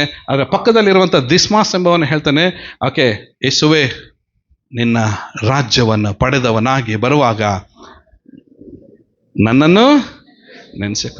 ಒಂದ್ಸರಿ ಹೇಳ್ತೀರಾ? ನಮ್ಮ ಬಲಗೇನ ಮೇಲೆ ಕೆತ್ತಿ ಈ ವರ್ಡ್ ಕಳ್ಳ ಹೇಳ್ದಾಗ ನಾವು ಕೂಡ ಹೇಳೋಣ. ಯೇಸುವೆ ನಿನ್ನ ರಾಜ್ಯವನ್ನು ಪಡೆದವನಾಗಿ ಬರುವಾಗ ನಮ್ಮನ್ನು ನೆನೆಸಿಕೋ, ನಾವು ಎತ್ತಲ್ಪಡಬೇಕು, ನಿನ್ನ ರಾಜ್ಯದಲ್ಲಿ ನಾವು ಜೀವಿಸಬೇಕು. Amen, hallelujah. ನೋಡ್ರಿ, ಇಬ್ಬರಲ್ಲಿ ಒಬ್ಬನು ಡಿನೈನ್ ಮಾಡ್ತಾನೆ, ಇನ್ನೊಬ್ಬನು, ಇದು ಫ್ಯಾಮಿಲಿನಲ್ಲಿ ಹಿಂಗೆ ಇರೋದು. ಒಬ್ರು ನಂಬೋದಿಲ್ಲ, ಒಬ್ರು ನಂಬ್ತಾರೆ. ಕುಟುಂಬದಲ್ಲಿ ಕೂಡ ಕೆಲವ್ರು ನಂಬೋದಿಲ್ಲ, ಕೆಲವ್ರು ನಂಬ್ತಾರೆ. ಸಮಾಜದಲ್ಲಿ ಕೆಲವ್ರು ನಂಬೋದಿಲ್ಲ, ಕೆಲವ್ರು ನಂಬ್ತಾರೆ. ನಂಬದೇ ಇರೋರು ನಮ್ಮವ್ರು ಬಹಳ ಜನ ಇದ್ದಾರೆ. ನಂಬಿರೋರು ನಾವಿಲ್ಲಿ ಒಳಗಡೆ ಕೂತ್ಕೊಂಡಿದ್ದೇವೆ. ಆಮೆನ್. ನೆಕ್ಸ್ಟ್ ಪಿಕ್ಚರಲ್ಲಿ ನೋಡಬೇಕಾದ್ರೆ, ಸೊ ಇದು ಹೋಲಿ ಸಪಲ್ಕಲ್ ಚರ್ಚ್. ಇದೇ ಗೊಲ್ಗತ ಮೇಲೆ ಬೆಟ್ಟದಲ್ಲಿ ಇದ್ದಂಥ ಆ ಕಾಲದಲ್ಲಿ ಇದ್ದಂಥ ಚರ್ಚ್. ದ ಫಸ್ಟ್ ಡೂಮ್ ಆ ಕಡೆ ಈ ಡೂಮ್ ಕೆಳಗಡೆನೆ ಎಕ್ಸಾಕ್ಟ್ ಆಗಿ ಈ ಪಿಕ್ಚರ್ ಇರೋದು. ಅಂದರೆ ಯೇಸುಸ್ವಾಮಿನ ಶಿಲ್ಬೆಗೆ ಹಾಕಿದಂಥ ಸ್ಥಳ ಇದು ಫಸ್ಟ್ ಡೂಮ್. ಈ ಕಡೆ ದೊಡ್ಡ ಡೂಮ್ ಕಾಣ್ತತ್ತಲ್ಲ, ಅಲ್ಲಿಂದ ಡೌನಲ್ಲಿ ಬರಬೇಕಾದ್ರೆ ಯೇಸುಸ್ವಾಮಿ ಸಮಾಧಿ ಮಾಡಿದಂಥ ಸ್ಥಳ ಅದು. ಸಮಾಧಿ ಮಾಡಿ ಪುನರುತ್ಥಾನ ಆದಂಥ ಸ್ಥಳ. ಇದಕ್ಕೆ ಹೋಲಿ ಸಪಲ್ಕಲ್ ಚರ್ಚ್ ಎಂಬುದಾಗಿ ಕರೀತಾರೆ. ಮತ್ತು ಇದು ಗೊಲ್ಗತಾ ಮೌಂಟ್ನಲ್ಲಿದೆ. ಆ ಕಡೆ ಮುಂದೆ ಇರುವಂಥದ್ದು ಅದು ಪೂರ್ತಿ ಜೆರೂಸಲೇಮ್. ಅದು ಓಕೆ, ಜೆರೂಸಲೇಮ್ ಓಲ್ಡ್ ಸಿಟಿ ಅದು ಆ ಟೈಮ್ನಲ್ಲಿ. ಇವಾಗೆಲ್ಲ ಮನೆಗಳು ಆಗೋಗ್ಬಿಟ್ಟಿದ್ರೆ, ಅಲ್ಲೆಲ್ಲ ಪೂರ್ತಿ ಕನ್ಸ್ಟ್ರಕ್ಷನ್ಸ್ ಆಗಿ ಮನೆಗಳೆಲ್ಲ ಆಗೋಗ್ಬಿಟ್ಟಿದೆ ಅಲ್ಲಿ. ಓಕೆ, ಸೊ ಇದೇ ಪ್ಲೇಸ್ನಲ್ಲಿ ಒರಿಜಿನಲ್ ಇದೇ ಪ್ಲೇಸ್ನಲ್ಲಿ ಯೇಸುಸ್ವಾಮಿನ ಶಿಲ್ಬೆಗೆ ಹಾಕಿದ್ದು. ಸೊ ಅಲ್ಲೇನಿದೆಯಲ್ಲ, ಜನ ಎಲ್ಲ ಹೋಗ್ತಾ ಇದ್ರಲ್ಲ ಪೂರ್ತಿ. ಈ ಪ್ಲೇಸ್ನಲ್ಲಿ ಪ್ರಪಂಚದ ಎಲ್ಲ ಜನರು ಬಂದು ತಲೆ ಬಾಗುವಂಥ ಒಂದು ಸ್ಥಳ ಇದು, ಕಲ್ವಾರಿಗೆ ಬೆಟ್ಟ. ಓಕೆ, ನೆಕ್ಸ್ಟ್ ಆ್ಯಕ್ಚುಲಿ ಒರಿಜಿನಲ್ ಆ ಬೆಟ್ಟ ಇದೆ ರೀ. ಇದು ನಾನೆಲ್ಲ ಕೈ ಇಡ್ತಾ ಇದ್ದೀನಲ್ಲ, ಅಲ್ಲಿ ಶಿಲ್ಬೆಗೆ ಕೆಳಗಡೆ ಅಲ್ಲಿಂದನೇ ಶಿಲ್ಬೆ ಹಾಕಿದ ಗುಂಡಿ ಸ್ಥಳ ಅದು. ಮತ್ತು ಪ್ರಾಕ್ಟಿಕಲ್ ಆಗಿ ಹೇಳ್ತದೆ, ಮತ್ತು ಕೆಲವರು ಸೈಂಟಿಫಿಕ್ ಆಗಿ ಹೇಳ್ತಾರೆ. ಓಕೆ, ಅದು ಸ್ಕಲ್ ಅಂದರೆ ತಲೆಬುರುಡೆ ಸಿಕ್ಕಂಥ ಸ್ಥಳ ಎಂಬುದಾಗಿ ಹೇಳ್ತಾರೆ. ಓಕೆ, ಅದಕ್ಕೊಂದು ಸ್ಟೋರಿನೇ ಇದೆ, ಅದಕ್ಕೆ ಬ್ಯಾಕ್ಗ್ರೌಂಡ್. ಓಕೆ, ಅದು ಆದಾಮನ ಸ್ಕಲ್ ಇದ್ದಂಥ ಸ್ಥಳ ಎಂಬುದಾಗಿ ಅದನ್ನು ಐಡೆಂಟಿಫೈ ಮಾಡಿದ್ದಾರೆ. ಓಕೆ, ಈ ಸ್ಥಳದಲ್ಲಿ ಆದಾಮನ ತಲೆಬುರುಡೆ ಇತ್ತು ಇಲ್ಲಿ.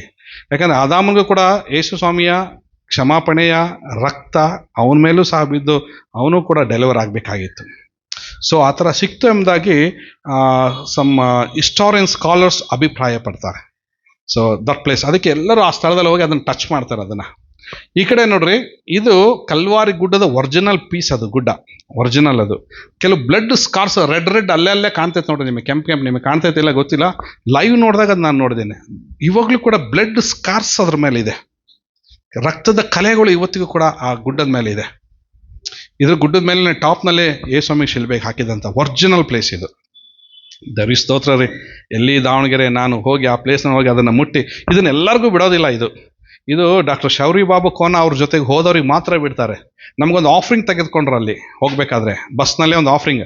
ಆ ಆಫರಿಂಗ್ ದುಡ್ಡು ಮತ್ತು ಇನ್ನೂ ಸ್ವಲ್ಪ ದುಡ್ಡು ತೊಗೊಂಡೋಗಿ ಅಲ್ಲೊಬ್ರು ಫಾದರ್ ಇದ್ರು. ಆ ಫಾದರ್ಗೆ ಹೋಗಿ ಒಂದು ಆಫರಿಂಗ್ ಕೊಟ್ಟಿದ ತಕ್ಷಣವೇ ಅವನು ಆಫರಿಂಗ್ ಇಸ್ಕೊಂಡು ನಮಗೆಲ್ಲರಿಗೂ ಬ್ಲೆಸ್ ಮಾಡಿ, ಹೋಲಿ ವಾಟರ್ ಹಾಕಿ ಬ್ಲೆಸ್ ಮಾಡಿ, ಬೀಗ ತೆಗೆದು ಕೆಳಗೆ ಹೋದ್ರೆ ಸ್ಟೇರ್ ಕೇಸಿಂದ ಕೆಳಗೆ ಇಳಿಬೇಕು. ಹಿಂಗೆ ಪೂರ ಕೆಳಗೆ ಇಳಬೇಕು. ರವಿ ಕರ್ಕೊಂಡೋಗಿದ್ರೆ ನಿಮಗೆ? ಓಕೆ. ಸೊ ಸ್ಟೇರ್ ಕೇಸ್ ಇಳಿದ ಕೆಳಗಡೆ ಹೋದ್ರೆ ಒರಿಜಿನಲ್ ಪ್ಲೇಸ್ ಇದು, ಕಲ್ವಾರಿ ಗುಡ್ಡದ ಒರಿಜಿನಲ್ ಪ್ಲೇಸ್ ಇದು. ಓಕೆ. ಸೊ ಯೇಸುಸ್ವಾಮಿಗೆ ಆ ಟೈಮ್ನಲ್ಲಿ ತನ್ನ ಪ್ರಾಣವನ್ನ ಯೇಸುಸ್ವಾಮಿ ಕೊಡ್ತಾರೆ. ಓಕೆ. ತನ್ನ ಪ್ರಾಣವನ್ನು ಕೊಡಬೇಕಾದ್ರೆ ಒಬ್ಬ ಸಿಪಾಯಿ ಏನು ಮಾಡ್ತಾನೆ, ರೋಮನ್ ಸಿಪಾಯಿ ಆತನ ಎದೆಗೆ ಇಲ್ಲಿ ಪಕ್ಕೆಗೆ ಈಟಿಯನ್ನು ಚುಸ್ತಾನೆ. ಸುಚ್ಚಿದ ತಕ್ಷಣ ಏನು ಬಂತಲ್ಲಿ? ರಕ್ತ ಮತ್ತು ನೀರು ಎರಡೂ ಕೂಡ ಹೊರಗಡೆ ಬಂತು. ಅದಕ್ಕೆ ಸೈಂಟಿಫಿಕ್ ಮೆಡಿಕಲ್ ನೇಮ್ ಇದೆ ಆ ಬ್ಲಡ್ ವಾಟರ್ ಆಗಿದ್ದಕ್ಕೆ. ಅದಕ್ಕೆ ಪೆರಿಕಾರ್ಡಿನ್ ಅಂತಂದೇಳಿ ಹೆಸರು ಹೇಳ್ತಾರೆ.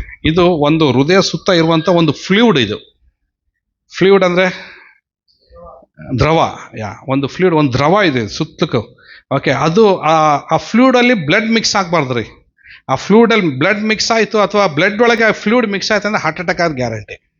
ಅದಕ್ಕೆ ಹಾರ್ಟ್ ಬ್ಲಾಕ್ ಆಯ್ತು ಅಂತ ಹೇಳ್ತಾರಲ್ಲ, ಅದಕ್ಕೆ ಎಂಜಿಯೋಗ್ರಾಮ್ ಮಾಡಿ ಆ ಬ್ಲಡ್ನ ಹೊರಗಡೆ ರಿಮೂವ್ ಮಾಡ್ತಾರೆ, ಆ ಪೆರಿಕಾರ್ಡಿಯಮ್ನಲ್ಲಿ ಇರುವಂಥ ಬ್ಲಡ್ನ. ಓಕೆ. ಆವಾಗಲೇ ಮನುಷ್ಯನಿಗೆ ಹಾರ್ಟ್ ಅಟ್ಯಾಕ್ ಆಗೋದು. ಓಕೆ. ಸೊ ಅದನ್ನ ಎಂಜಿಯೋಗ್ರಾಮ್ ಮಾಡಿ ಅದಕ್ಕೆ ಏನಾಗ್ತಾರೆ, ಸ್ಟಂಟ್ ಹಾಕ್ತಾರಲ್ಲ, ಅದು ಸೇರಬಾರ್ದು, ಅದು ಅಲ್ಲಿ ಪಂಚರ್ ಆಗಿರ್ತಿತ್ತು ಅದು, ಅದಕ್ಕೆ ಅದು ಸೇರಬಾರ್ದು ಅಂತ ಅದಕ್ಕೊಂದು ಪೈಪ್ ಸ್ಟಂಟ್ ಹಾಕ್ತಾರೆ ಹಾರ್ಟಿಗೆ. ಓಕೆ. ಸೊ ಇಲ್ಲಿ ಉಷಾ ಅವ್ರ ಡ್ಯಾಡಿಗೆ ಆಗಿದೆಯಲ್ಲ. ಓಕೆ. ಸಿಸ್ಟರ್ ಅವರ ಡ್ಯಾಡಿಗೆ ಅವರಿಗೆ ಸ್ಟಂಟ್ ಹಾಕಿದಾರಲ್ಲ, ಸ್ಟಂಟ್ ಹಾಕಿದ್ದಾರೆ. ನಮ್ಮ ಪ್ರೇಮ್ ಪಾಸ್ಟರ್ಗೆ ಹಾಕಿದ್ದಾರೆ ಕೆಳಗಡೆ, ಪ್ರೇಮ್ ಪಾಸ್ಟರ್ಗೆ. ಸೊ ಅದು ಪೆರಿಗಡೆ ಅವತ್ತು ಜೀಸಸ್ಗೆ ಅದು ಹೊಡೆದಾಗ ಎರಡೂ ಕೂಡ ಏನಾಯ್ತು, ಅದು ಬಂದು. ಸೊ ಈ ಕಡೆ ಈ ಪಿಕ್ಚರ್ನಲ್ಲಿ ನೋಡ್ಬೇಕಾದ್ರೆ ಪರಲೋಕದ ತಂದೆ ಯಾವಾಗ ಹಾರ್ಟಿಗೆ ಬ್ರೇಕ್ ಆಯಿತು, ಪರಲೋಕದ ತಂದೆ ಪರಲೋಕದಿಂದ ಕಣ್ಣೀರು ಸುರಿಸಿದನಲ್ಲಿ, ದೇವರೇ ಕಣ್ಣೀರು ಸುರಿಸಿದನು. ಅಥವಾ ದೇವರು ಎಷ್ಟು ಒಂದು ಫೀಲ್ ಇದನ್ನ ಈ ಮೂವಿನಲ್ಲಿ ಇದೆ ನೋಡ್ರಿ. ಇದು ಯಾವ ಮೂವಿನಲ್ಲಿದೆ? ಪ್ಯಾಷನ್ ಆಫ್ ಕ್ರೈಸ್ಟ್ನಲ್ಲಿ ಮೇಲಿಂದ ಒಂದು ಹನಿ, ಒಂದು ಮಳೆದು ಒಂದು ದೊಡ್ಡ ಒಂದು ಬಿಗ್ ಡ್ರಾಪ್ ಹನಿ ಅಲ್ಲಿ ಕೆಳ ಬೀಳೋದನ್ನ ಆ ಪಿಕ್ಚರ್ ಅದು. ಅವತ್ತೆಲ್ಲರೂ ಹೋಗ್ಬಿಟ್ರು. ಅವತ್ತೇನಾಯ್ತು, ಫುಲ್ ಡಾರ್ಕ್ ಆಯಿತು, ಕತ್ಲೆ ಆಯಿತು. ಆ ಸಮಯದಲ್ಲಿ ಯೇಸುಸ್ವಾಮಿ ಆ ಶಿಲ್ಬೆ ಮೇಲೆ 7 ಮಾತುಗಳನ್ನು ಹೇಳ್ತಾರೆ. ಮೊದಲನೇ ಮಾತು ಯಾವುದು? ತಂದೆಯವರಿಗೆ ಅವ್ರು ಏನು ಮಾಡುತ್ತೇವೆಂಬುದು ಅವರು ಇವತ್ತೇ ನನ್ನ ಸಂಗಡ ನೀನು. ಎರಡನೇ ಮಾತು ಯಾವುದು? ಇವತ್ತೇ ನನ್ನ ಸಂಗಡ ಪರದೇಶ ಕಳ್ಳನಿ ನೋಡಿ ಹೇಳಿದಂಥ ಮಾತು. ಆಮೇಲೆ ಹೇಳ್ತಾರೆ ಅವ್ರಿಗೆ, ಇಗೋ ಅಮ್ಮ, ಇಗೋ ನಿನ್ನ ಮಗನು, ಇಗೋ ನಿನ್ನ ತಾಯಿ ಎಂಬುದಾಗಿ ಹೇಳ್ತಾರೆ. ಆಮೇಲೆ 4ನೇದು ಎಲಿ ಎಲಿ ಲಾಮ ಸಬಕ್ತನಿ, ನನ್ನ ದೇವರೇ ನನ್ನ ದೇವರೇ ಯಾಕೆ ನನ್ನ ಕೈ ಬಿಟ್ಟಿದ್ದೆ, ಮಹಾಧ್ವನಿಯಿಂದ ಕೂಗಿದನು. ಆಮೇಲೆ ಯೇಸುಸ್ವಾಮಿ ನನಗೆ ನೀರಡಿಕೆ ಆಗಿದೆ. ಆಮೇಲೆ ಯೇಸುಸ್ವಾಮಿ ಹೇಳ್ತಾರೆ ತೀರಿತು ಎಂದು ಹೇಳಿ ತಲೆ ಬಾಗಿಸಿ ತನ್ನ ಆತ್ಮವನ್ನ ಒಪ್ಪಿಸಿಕೊಡ್ತಾರೆ. ಓಕೆ. ಅದು ಮಹಾಧ್ವನಿಯಿಂದ ಕೂಗಿ ತನ್ನ ಆತ್ಮವನ್ನು ಒಪ್ಪಿಸಿಕೊಟ್ಟಿದ್ದು 7ನೇ ಮಾತು. ಯಾವಾಗ ತೀರಿತು ಎಂಬುದಾಗಿ ಹೇಳಿದ್ರು, ಯೇಸುಸ್ವಾಮಿ ಸೈತಾನನ ತಲೆಯನ್ನ, ಹಲ್ಲೆಲೂಯ, ಜಜ್ಜಿ. ಓಕೆ. ಯಾವಾಗ ಇಲ್ಲಿ ಸೈತಾನ್ ತಲೆಯನ್ನು ಜಜ್ಜಿದ್ನೋ, ಹೊಸ ಒಡಂಬಡಿಕೆಗೆ ಆತನು ದೊಡ್ಡ ಹೆಬ್ಬಾಗಿಲಾದನರಿ. ಹೊಸ ಒಡಂಬಡಿಕೆಗೆ ಆಮೇನ್. ನಾವೆಲ್ಲರೂ ಹೊಸ ಒಡಂಬಡಿಕೆಗೆ ಇವಾಗ ನಾವು ಸೇರಿಸಲ್ಪಟ್ಟಿದ್ದೇವೆ. ಓಕೆ. ಹೊಸ ಒಡಂಬಡಿಕೆಗೆ ಯೇಸುಸ್ವಾಮಿ ಕಾರಣನಾದನು. ಜೆನೆಸಿಸ್ ಚಾಪ್ಟರ್ 3:15 ಅದು ನೆರವೇರಿತು. ಈಗ ನಾವು ನೋಡ್ತೀವಿ, ಯೇಸುಸ್ವಾಮಿ ಪ್ರಾಣವನ್ನು ಬಿಟ್ಟಾಗ ದೇವಾಲಯ ತೆರೆ ಏನಾಯ್ತು, ದೇವಾಲಯ ತಲೆ ಹರಿದು 2 ಭಾಗವಾಯಿತು. ಮಹಾಯಾಜಕನ ಧೂಪ ಹಾಕಕ್ಕೆ ಹೋದನ, ನಡುಗಿ ಭೂಕಂಪವಾಗಿ ನಡಗಿದ್ದ, ಅಲ್ಲಿಂದ ಅವನು ಓಡಿ ಬಂದ. ಈ ಕಡೆ ಏನಾಯ್ತು, ಕಲ್ವಾರಿ ಬೆಟ್ಟದ ಮೇಲೆ ದೊಡ್ಡ ಸಿಡ್ಲು ಹೊಡಿತು ಅಲ್ಲಿ. ಓಕೆ. ನೋಡ್ರಿ ಎಲ್ಲರೂ ಹೆಂಗಾಗ್ಬಿಟ್ಟಾರ, ಅವರು ಮಿಂಚು ಅವ್ರ ಮೇಲೆ ಬಂದಿದ್ದು, ಕತ್ಲಾಗಿ ಮಿಂಚು ಅವ್ರ ಮೇಲೆ ಬಂದು ಅವರು ದೊಡ್ಡ ಭೂಕಂಪ ಆಯಿತು, ಸಮಾಧಿಗಳು ತೆರೆಯಲ್ಪಟ್ಟವು ಎಂಬುದಾಗಿ ಸತ್ಯವೇದದಲ್ಲಿ ಮತ್ತಾಯನು ಅದನ್ನು ರೆಕಾರ್ಡ್ ಮಾಡ್ತಾನೆ. ಯೇಸುಸ್ವಾಮಿ ಯಾವಾಗ ತನ್ನ ಪ್ರಾಣವನ್ನು ಕೊಟ್ಟನೋ, ಈ ಕಡೆ ಅರಿಮತ್ತಾಯನಾದ ಯೋಸೆಫನು, ಅದೇ ಯಾವ ಯೋಸೆಫ್ ಹೇಳ್ರಿ ಇವನು? ಎಣ್ಣೆಮಾಳ ಗುಡ್ಡದ ಗೆತ್ಸೆಮನೆ ತೋಟದ ಓನರ್. ಅವನು ತನಗೋಸ್ಕರ ರೀಸೆಂಟಾಗಿ ಒಂದು ಸಮಾಧಿಯನ್ನು ಕಟ್ಸಿರ್ತಾನೆ, ಅದನ್ನ ಕಲ್ಲಲ್ಲಿ ತೋಡಿಸಿರ್ತಾನೆ. ಅದರಲ್ಲಿ ಹೋಗಿ ತನ್ನ ಸತ್ರ ಅದರಲ್ಲಿ ಇಡ್ಬೇಕು. ಈಗ ನೋಡಿ ಅವನು ಹೇಳ್ತಾನೆ, ತನ್ನ ತೋಟ ಕೊಡೋದಲ್ಲದೆ, ತನ್ನ ಹೃದಯ ಕೊಡೋದಲ್ಲದೆ, ತನ್ನ ಸಮಾಧಿನೂ ಕೂಡ ಆತನ ಕೊಡ್ಲಿಕ್ಕೆ ಆತನ ಮನಸ್ಸು ಮಾಡಿ ಪಿಲಾತನ ಹತ್ರ ಹೋಗಿ ಕೇಳ್ತಾನೆ, ಸ್ವಾಮಿ ಆ ಡೆತ್ ಬಾಡಿ ನನಗೆ ಕೊಡು, ಯೂಸ್ಲೆಸ್ ಬಾಡಿ, ಡೆತ್ ಬಾಡಿ, ಏನಿಲ್ಲ ಅದ್ರಲ್ಲಿ ಜೀವ ಇಲ್ಲ, ನೋ ಮಿರಾಕಲ್ಸ್, ನಥಿಂಗ್. ಯೇಸುಸ್ವಾಮಿ ಹುಟ್ಟಿದ್ದು ಗೌರವವಾಗಿ, ಯೇಸುಸ್ವಾಮಿ ಹುಟ್ಟಿದ್ದಾನೆ, ಗೌರವವಾಗಿ ಆತನ ಮಣ್ಣು ಹಾಕ್ಬೇಕು. ಅದಕ್ಕೆ ಅವನು ಏನು ಮಾಡ್ತಾನೆ, ನನಗೆ ಆ ಬಾಡಿ ಕೊಡು ಎಂಬುದಾಗಿ ಹೇಳಿ ಪಿಲಾತನ ಹತ್ರ ಹೋಗಿ ಕೇಳಿದಾಗೆ ಪರ್ಮಿಷನ್ ತೆಗೆದುಕೊಂಡ್ಬರ್ತಾನೆ. ಪರ್ಮಿಷನ್ ತಗೊಂಡು ಅವ್ರ ಬಾಡಿನ ಇಳಿಸ್ತಾರೆ ಕೆಳಗಡೆ. ಯೇಸುಸ್ವಾಮಿ ಬಾಡಿನ ಕೆಳಗಿಳಿಸಿ ಅವನಿಗೆ ಕೊಡ್ತಾರೆ. ನೆಕ್ಸ್ಟ್ ಅವ್ರೇನು ಮಾಡ್ತಾರೆ, ಒಂದು ಫೈನ್ ಲೆನಿನ್ ಕ್ಲಾತ್. ಓಕೆ. 11 ಅಡಿ ಉದ್ದ, 11 ಅಡಿ 6 ಅಂಗುಲ ಉದ್ದ. ಓಕೆ. 3 ಅಡಿ 2 ಅಂಗುಲ ಅಗಲ, ಫೈನ್ ವೈಟ್ ಲೆನಿನ್ ಕ್ಲಾತ್ ತಂದು ಜೀಸಸ್ ಬಾಡಿನ ರ್ಯಾಪ್ ಮಾಡ್ತಾರೆ. ರ್ಯಾಪ್ ಮಾಡಿದ ಸ್ಥಳ ರೀ ಇದು. ಇಡೀ ಪ್ರಪಂಚದ ಜನರು ಆ ಸ್ಥಳಕ್ಕೆ ಹೋಗಿ ಅದನ್ನು ಮುತ್ತು ಕೊಟ್ಟು ಬರ್ತಾರೆ. ಆ ಸ್ಥಳಕ್ಕೆ ಅದನ್ನು ಟಚ್ ಮಾಡಿ ಬರ್ತಾರೆ. ಜೀಸಸ್ ಬಾಡಿನ ಇಳಿಸಿದ ತಕ್ಷಣ ಆ ಸ್ಲ್ಯಾಬ್ ಮೇಲಿಟ್ಟು ಅಲ್ಲಿ ಆ ಬಾಡಿನ ರ್ಯಾಪ್ ಮಾಡಿ ಸುಗಂಧ ದ್ರವ್ಯವನ್ನು, ರಕ್ತಬೋಳವನ್ನು ಹಾಕಿ ಅದನ್ನು ಸುಗಂಧ ದ್ರವ್ಯದಿಂದ ರ್ಯಾಪ್ ಮಾಡಿ ತೆಗೆದುಕೊಂಡು ಹೋಗಿ ಸಮಾಧಿಯಲ್ಲಿ ಇಡಲಿಕ್ಕೆ ಪ್ರಿಪರೇಷನ್ ಮಾಡಿದಂಥ ಆ ಸ್ಲ್ಯಾಬ್ ಅದು. ಓಕೆ, ಪ್ರಪಂಚದ ಎಲ್ಲ ಜನರು ಆ ಸ್ಥಳಕ್ಕೆ ಬರ್ತಾರೆ. ಓಕೆ, ಆಮೇಲೆ ರ್ಯಾಪ್ ಮಾಡಿ ಬಾಡಿನ ತೆಗೆದುಕೊಂಡು ಸೀದಾ ಹೋಗಿ ಎಲ್ಲಿಡ್ತಾರೆ? ಅರಿಮತ್ತಾನದ ಯೋಸೆಫನ ಸಮಾಧಿ ಒಳಗಡೆ ಇಟ್ಟು, ಓಕೆ, ಕ್ಲೀನಾಗಿ ಅದನ್ನು ರ್ಯಾಪ್ ಮಾಡಿ ನಿಲ್ಲಿಸಿ, ಓಕೆ, ಆ ದೊಡ್ಡ ಕಲ್ಲನ್ನೇನು ಉಳಿಸ್ತಾರೆ. ಸೊ ನೋಡ್ರಿ, ಈ ಕಡೆ ಈ ದೊಡ್ಡ ಡೂಮ್ ಐತಲ್ಲ, ಎಕ್ಸಾಕ್ಟ್ ಆ ಡೂಮ್ ಕೆಳಗಡೆನೆ ಇದೆ ನೋಡ್ರಿ. ಆ ಮೇಲಿನ ಡೂಮ್ನೇ ಅದು ಕೆಳಗಡೆ ಇರುವಂಥದ್ದು. ಇವಾಗ ರೈಟ್ನು ಅಟ್ ಪ್ರೆಸೆಂಟ್ ಯೇಸುಸ್ವಾಮಿ ಸಮಾಧಿ ಹೀಗಿದೆ. ಇಡೀ ಪ್ರಪಂಚದ ಜನರು ಅಲ್ಲಿ ಬರ್ತಾರೆ. ಓಕೆ, ಇವಾಗ ಕೆಲವ್ರಿಗೆ ಒಳಗೆ ಬಿಡ್ತಾ ಇಲ್ಲ. ಒಳಗೋಗಿದೆ ರೂಬಿ ಪೂರ್ತಿ ಒಳಗಡೆ ಬಗ್ಗಿ ಇಷ್ಟೇ ಜಾಗ ಇದೆ. 3 ಅದರಲ್ಲಿ 2 ಚೇಂಬರ್ ಇದೆ. ಹೊರಗಡೆ ಒಂದು ಜಸ್ಟ್ ಹಿಂಗೆ ಒಳಗೆ ಫಸ್ಟ್ ಚೇಂಬರು ಇದೈತಲ್ಲ, ಇಷ್ಟೇ ಬಾಗಿಲ ಇದೆ. ಹಿಂಗೆ ಬಗ್ಗಿ ಒಳಗಡೆ ಹೋಗ್ಬೇಕಾದ್ರೆ ಒಳಗಡೆ ಹೋದ್ರೆ ಇನ್ನೊಂದು ಚೇಂಬರ್ ಇದೆ. ಆ ಚೇಂಬರ್ನಲ್ಲಿ ಒಂದು ದೊಡ್ಡ ಸ್ಲ್ಯಾಬ್ ಇದೆ. ಆ ಸ್ಲ್ಯಾಬ್ ಮೇಲೆ ಜೀಸಸ್ ಬಾಡಿನ ಅವರು ಇಟ್ಟಿದ್ದು ಇಲ್ಲಿದೆ ಅಲ್ಲ. ಸೊ ಇದರೊಳಗಡೆ 3 ಚೇಂಬರ್ ಇದೆ. ಇದು ಫಸ್ಟು, ನೆಕ್ಸ್ಟ್ ಅದ್ರ ಒಳಗಡೆ ಇನ್ನೊಂದು ಚೇಂಬರ್ ಇದೆ. ಎಸ್ ಇದು ನಾನೆಲ್ಲಿ ತಲೆ ಬಾಗಿದ್ದೀನಲ್ಲ, ಇದೇ ಸ್ಥಳದಲ್ಲಿ ಯೇಸುಸ್ವಾಮಿ ದೇಹನ ಆ ಸ್ಥಳದಲ್ಲಿ ಅವರು ಇಟ್ಟಿದ್ದು. ಈ ಸ್ಥಳದಲ್ಲಿ 3 days, ಶುಕ್ರವಾರ ಮಧ್ಯಾಹ್ನ 3 ಗಂಟೆಗೆ ಯೇಸುಸ್ವಾಮಿ ಪ್ರಾಣ ಬಿಟ್ಟರು. ಆಲ್ಮೋಸ್ಟ್ 5 o'clock ಯೇಸುಸ್ವಾಮಿ ದೇಹವನ್ನು ಈ ಸಮಾಧಿನಲ್ಲಿ ತಂದಿಟ್ಟು ಅದನ್ನು ಕಲ್ಲನ್ನು ಮುಚ್ಚಿದ್ರು. ಓಕೆ, ಅಲ್ಲಿಂದ ಹಿಡಿದು ಶುಕ್ರವಾರ ಹೋಲ್ ಡೇ, ಅಂದರೆ ನೆಕ್ಸ್ಟ್ ಅಲ್ಲಿಂದ rest of the day, then ಶನಿವಾರ ಮತ್ತು ಭಾನುವಾರ ಅರ್ಲಿ ಇನ್ ದ ಮಾರ್ನಿಂಗ್, ಅಂದರೆ ಆನ್ ದ 3 days, 3ನೇ ದಿನದಲ್ಲಿ ಎಂಬುದಾಗಿ ಹೇಳ್ತದೆ. ಓಕೆ, ನಾನು ಈ ಕಡೆ ಕೈ ಇಟ್ಟಿದ್ದೀನಲ್ಲ, ಇದು ಯೇಸುಸ್ವಾಮಿಗೆ ಸಮಾಧಿ ಮುಚ್ಚಿದ ದೊಡ್ಡ ಕಲ್ರಿ. ಅದು ದೊಡ್ಡ ಕಲ್ಲು. ಇವತ್ತು ಜೆರುಸಲೇಮ್ನಲ್ಲಿ ಉಳಿದಿರೋದು ಅಷ್ಟೇ ಪೀಸ್. ಅದು ರೆಸ್ಟ್ ಆಫ್ ದ ಪೀಸ್ ಅವ್ರು ಏನು ಮಾಡಿದ್ರು, ಸ್ಮಾಲ್ ಪೀಸ್ ಮಾಡಿ ಪ್ರಪಂಚದ ಎಲ್ಲ ಬ್ಯಾಸಿಲಿಕಾಗಳು ಏನಿದಾವಲ್ಲ, ರೋಮನ್ ಕ್ಯಾಥಲಿಕ್ ಬ್ಯಾಸಿಲಿಕಾ, ಆ ಬ್ಯಾಸಿಲಿಕಾಗೆಲ್ಲ ಕಳಿಸ್ಬಿಟ್ರು ಅದನ್ನು. ಇಸ್ರೇಲ್ ದೇಶದಲ್ಲಿ ಸುಮಾರು ನಾನು ಹೋದಂಥ ಅನೇಕ ಬೆಸಲಿಕಾ ಚರ್ಚ್ಗಳಲ್ಲಿ ಈ ಆಲ್ಟರಲ್ಲಿ ಸೆಂಟ್ರಿಗೆ ಆ ಪೀಸ್ ಇಟ್ಟಿರ್ತಾರೆ. ಓಕೆ, ಅದಕ್ಕೆ ಫಾದರ್ ಬಂದಿದ ತಕ್ಷಣ ಫಸ್ಟು ಅದನ್ನು ತೊಗೊಂಡು ಅದನ್ನು ಮುತ್ತು ಕೊಡ್ತಾರೆ. ಅದಕ್ಕೆ ಆಲ್ಟರಿಗೆ ಮುತ್ತು ಕೊಡ್ತಾರಲ್ಲ, ಆ ಕಲ್ ಪೀಸಿಗೆ ಮುತ್ತು ಕೊಡ್ತಾರೆ ಅವರು, ಅಥವಾ ಬಾಗಿ ಅದಕ್ಕೆ ಮುತ್ತು ಕೊಟ್ಟು ಆಮೇಲೆ ಅವ್ರು ಮಾಸ್ನ ಸ್ಟಾರ್ಟ್ ಮಾಡ್ತಾರೆ. ಇವಾಗ ಉಳಿದಿದ್ದು ಪೀಸ್ ಇಷ್ಟೇ ಪೀಸ್ ಉಳಿದಿದೆ. ಅದು ಇದೇ ಸ್ವಾಮಿ ಸಮಾಧಿಗೆ ಮುಚ್ಚಿದಂಥ ಕಲ್ಲಿನ ಒರಿಜಿನಲ್ ಪೀಸ್. ಅದು ಯಾವಾಗ ಬಾಗಿಲನ್ನು ಮುಚ್ಚಿದ್ರು, ಅವರು ಸ್ತ್ರೀಯರು ಅವರೆಲ್ಲರೂ ಈ ಕಡೆ ಶಿಷ್ಯಂದ್ರ ಹೊರಗಡೆ ಬಂದರು. ಈ ಕಡೆ ಇವರು ಯಾಜಕರು ಸುಮ್ಮನೆ ಇರಲಿಲ್ಲ. ಹೋಗಿ ಏನು ಮಾಡಿದ್ರು ಅವ್ರು ಯಾಜಕರು? ರೋಮನ್ಸ್ ಹತ್ರ, ಪಿಲಾತನ ಹತ್ರ ಹೋಗಿ ಅವ್ನು 3ನೇ ದಿನದಲ್ಲಿ ಎದ್ದೇಳ್ತೀನಿ ಅಂದಿದ್ದ ಅವನು. ಮತ್ತು ಈ ಶಿಷ್ಯರು ಬಂದು ಬಾಡಿ ಎತ್ಕೊಂಡೋಗಿ ಇನ್ನೊಬ್ಬನ ಯಾರನ್ನ ಡೂಪ್ಲಿಕೇಟ್ ಜೀಸಸ್ನ ತಂದು ಇಟ್ಟು ಇವನೇ ಜೀಸಸ್ ಅಂತಂದೇಳಿ ದೊಡ್ಡ ರಾಧ ಅಂತ, ಇದು ಫಸ್ಟಕ್ಕಿಂತ ಇದು ಸೆಕೆಂಡ್ ದೊಡ್ಡದು ಅನಾಹುತ ಆದಿತ್ತು ಅಂತಂದೇಳಿ ಆ ರೋಮನ್ ಸೈನಿಕರು ಕರೆಸಿ ಅದಕ್ಕೆ ಚೈನ್ ಹಾಕಿ ಲಾಕ್ ಮಾಡ್ತಾರೆ. ಅವರು ಸಮಾಧಿಗೆ ಚೈನ್ ಹಾಕಿ ಲಾಕ್ ಮಾಡಿ, ಅದನ್ನು ಲಾಕ್ ಮಾಡಿ ಏನು ಮಾಡಿದ್ರು, ಅವ್ರು ಕಾವಲುಗಾರನ ಇಟ್ಟರು ಅವರಲ್ಲಿ, ಇದನ್ನು ಕಾಯ್ತಾ ಇರ್ರಿ ಎಂಬುದು ಹಾಕಿ. ಯಾವಾಗ ಈ ಕಡೆ ಸಮಾಧಿ ನಡೀತೋ, ಇನ್ನೊಂದು ಸಮಾಧಿ, ಅಲ್ಲೊಂದು ಭಯಂಕರವಾದಂಥ ಸಮಾಧಿ ನೆಕ್ಸ್ಟ್ ಪಿಕ್ಚರಲ್ಲಿದೆ. ಅದೇನಂದ ನೋಡ್ಬೇಕಾದ್ರೆ ನೋಡ್ರಲ್ಲಿ, ಯಾವ ಇಸ್ಕರಿಯೋತ ಯೂದ ಓಕೆ ಯೇಸು ಸ್ವಾಮಿನ ಹಿಡ್ಕೊಟ್ಟಿದ್ನೋ ಅವನೇನು ಮಾಡ್ದ, ಹೋಗಿ ಉರ್ಲಕ್ಕೊಂಡು ಸೂಸೈಡ್ ಮಾಡ್ಕೊಂಡ. ಅವತ್ತವನು 30 silver ಕಾಯಿನಿಗೇನು ಜೀಸಸ್ಸಿಗೆ ಮಾರಿದ್ನ, ಆ 30 silver ಕಾಯಿನ್ಸಿಗೆ ಸಿಕ್ಕಂಥ ಭೂಮಿ ಅದು, ಅದಿಷ್ಟು ಕಾಂಪೌಂಡ್ ಹಾಕ್ಯಾರಲ್ಲ ಸುತ್ತಲಕ್ಕೂ, ಅದಿಷ್ಟು ಓಕೆ ಅವ್ನು ಸೂಸೈಡ್ ಮಾಡ್ಕೊಂಡಿದ್ದಂಥ ಇಸ್ಕರಿಯೋತ ಯೂದನ ಸ್ಥಳ ಅದು. ಇವತ್ತಿಗೂ ಕೂಡ ನಾವು ಹೋಗೋದನ್ನ ನೋಡ್ಬೋದು, ಅಕೆಲ್ದಾಮ ಅಂತ ಅದ ಹೆಸರು. ಓಕೆ, ಅಂದರೆ ರಕ್ತಾಪರಾಧದ ಜೀವಹತ್ಯದ ಹೊಲ. ಅಲ್ಲಿ ಅವನು ಹೋದ, ಇಲ್ಲಿ ಇವರು ರೋಮನ್ಸ್ ಅವರು 3 days ಓಕೆ ಹಾಗೆ ಕಾಯ್ತಾ ಕೂತ್ಕೊಂಡ್ರು ಅವರು. ಆಮೇಲೆ ಎಷ್ಟೊತ್ತಿಗೆ ಆಶೀರ್ವಾದವಾಗಿತ್ತು ಇದು. ವಾ.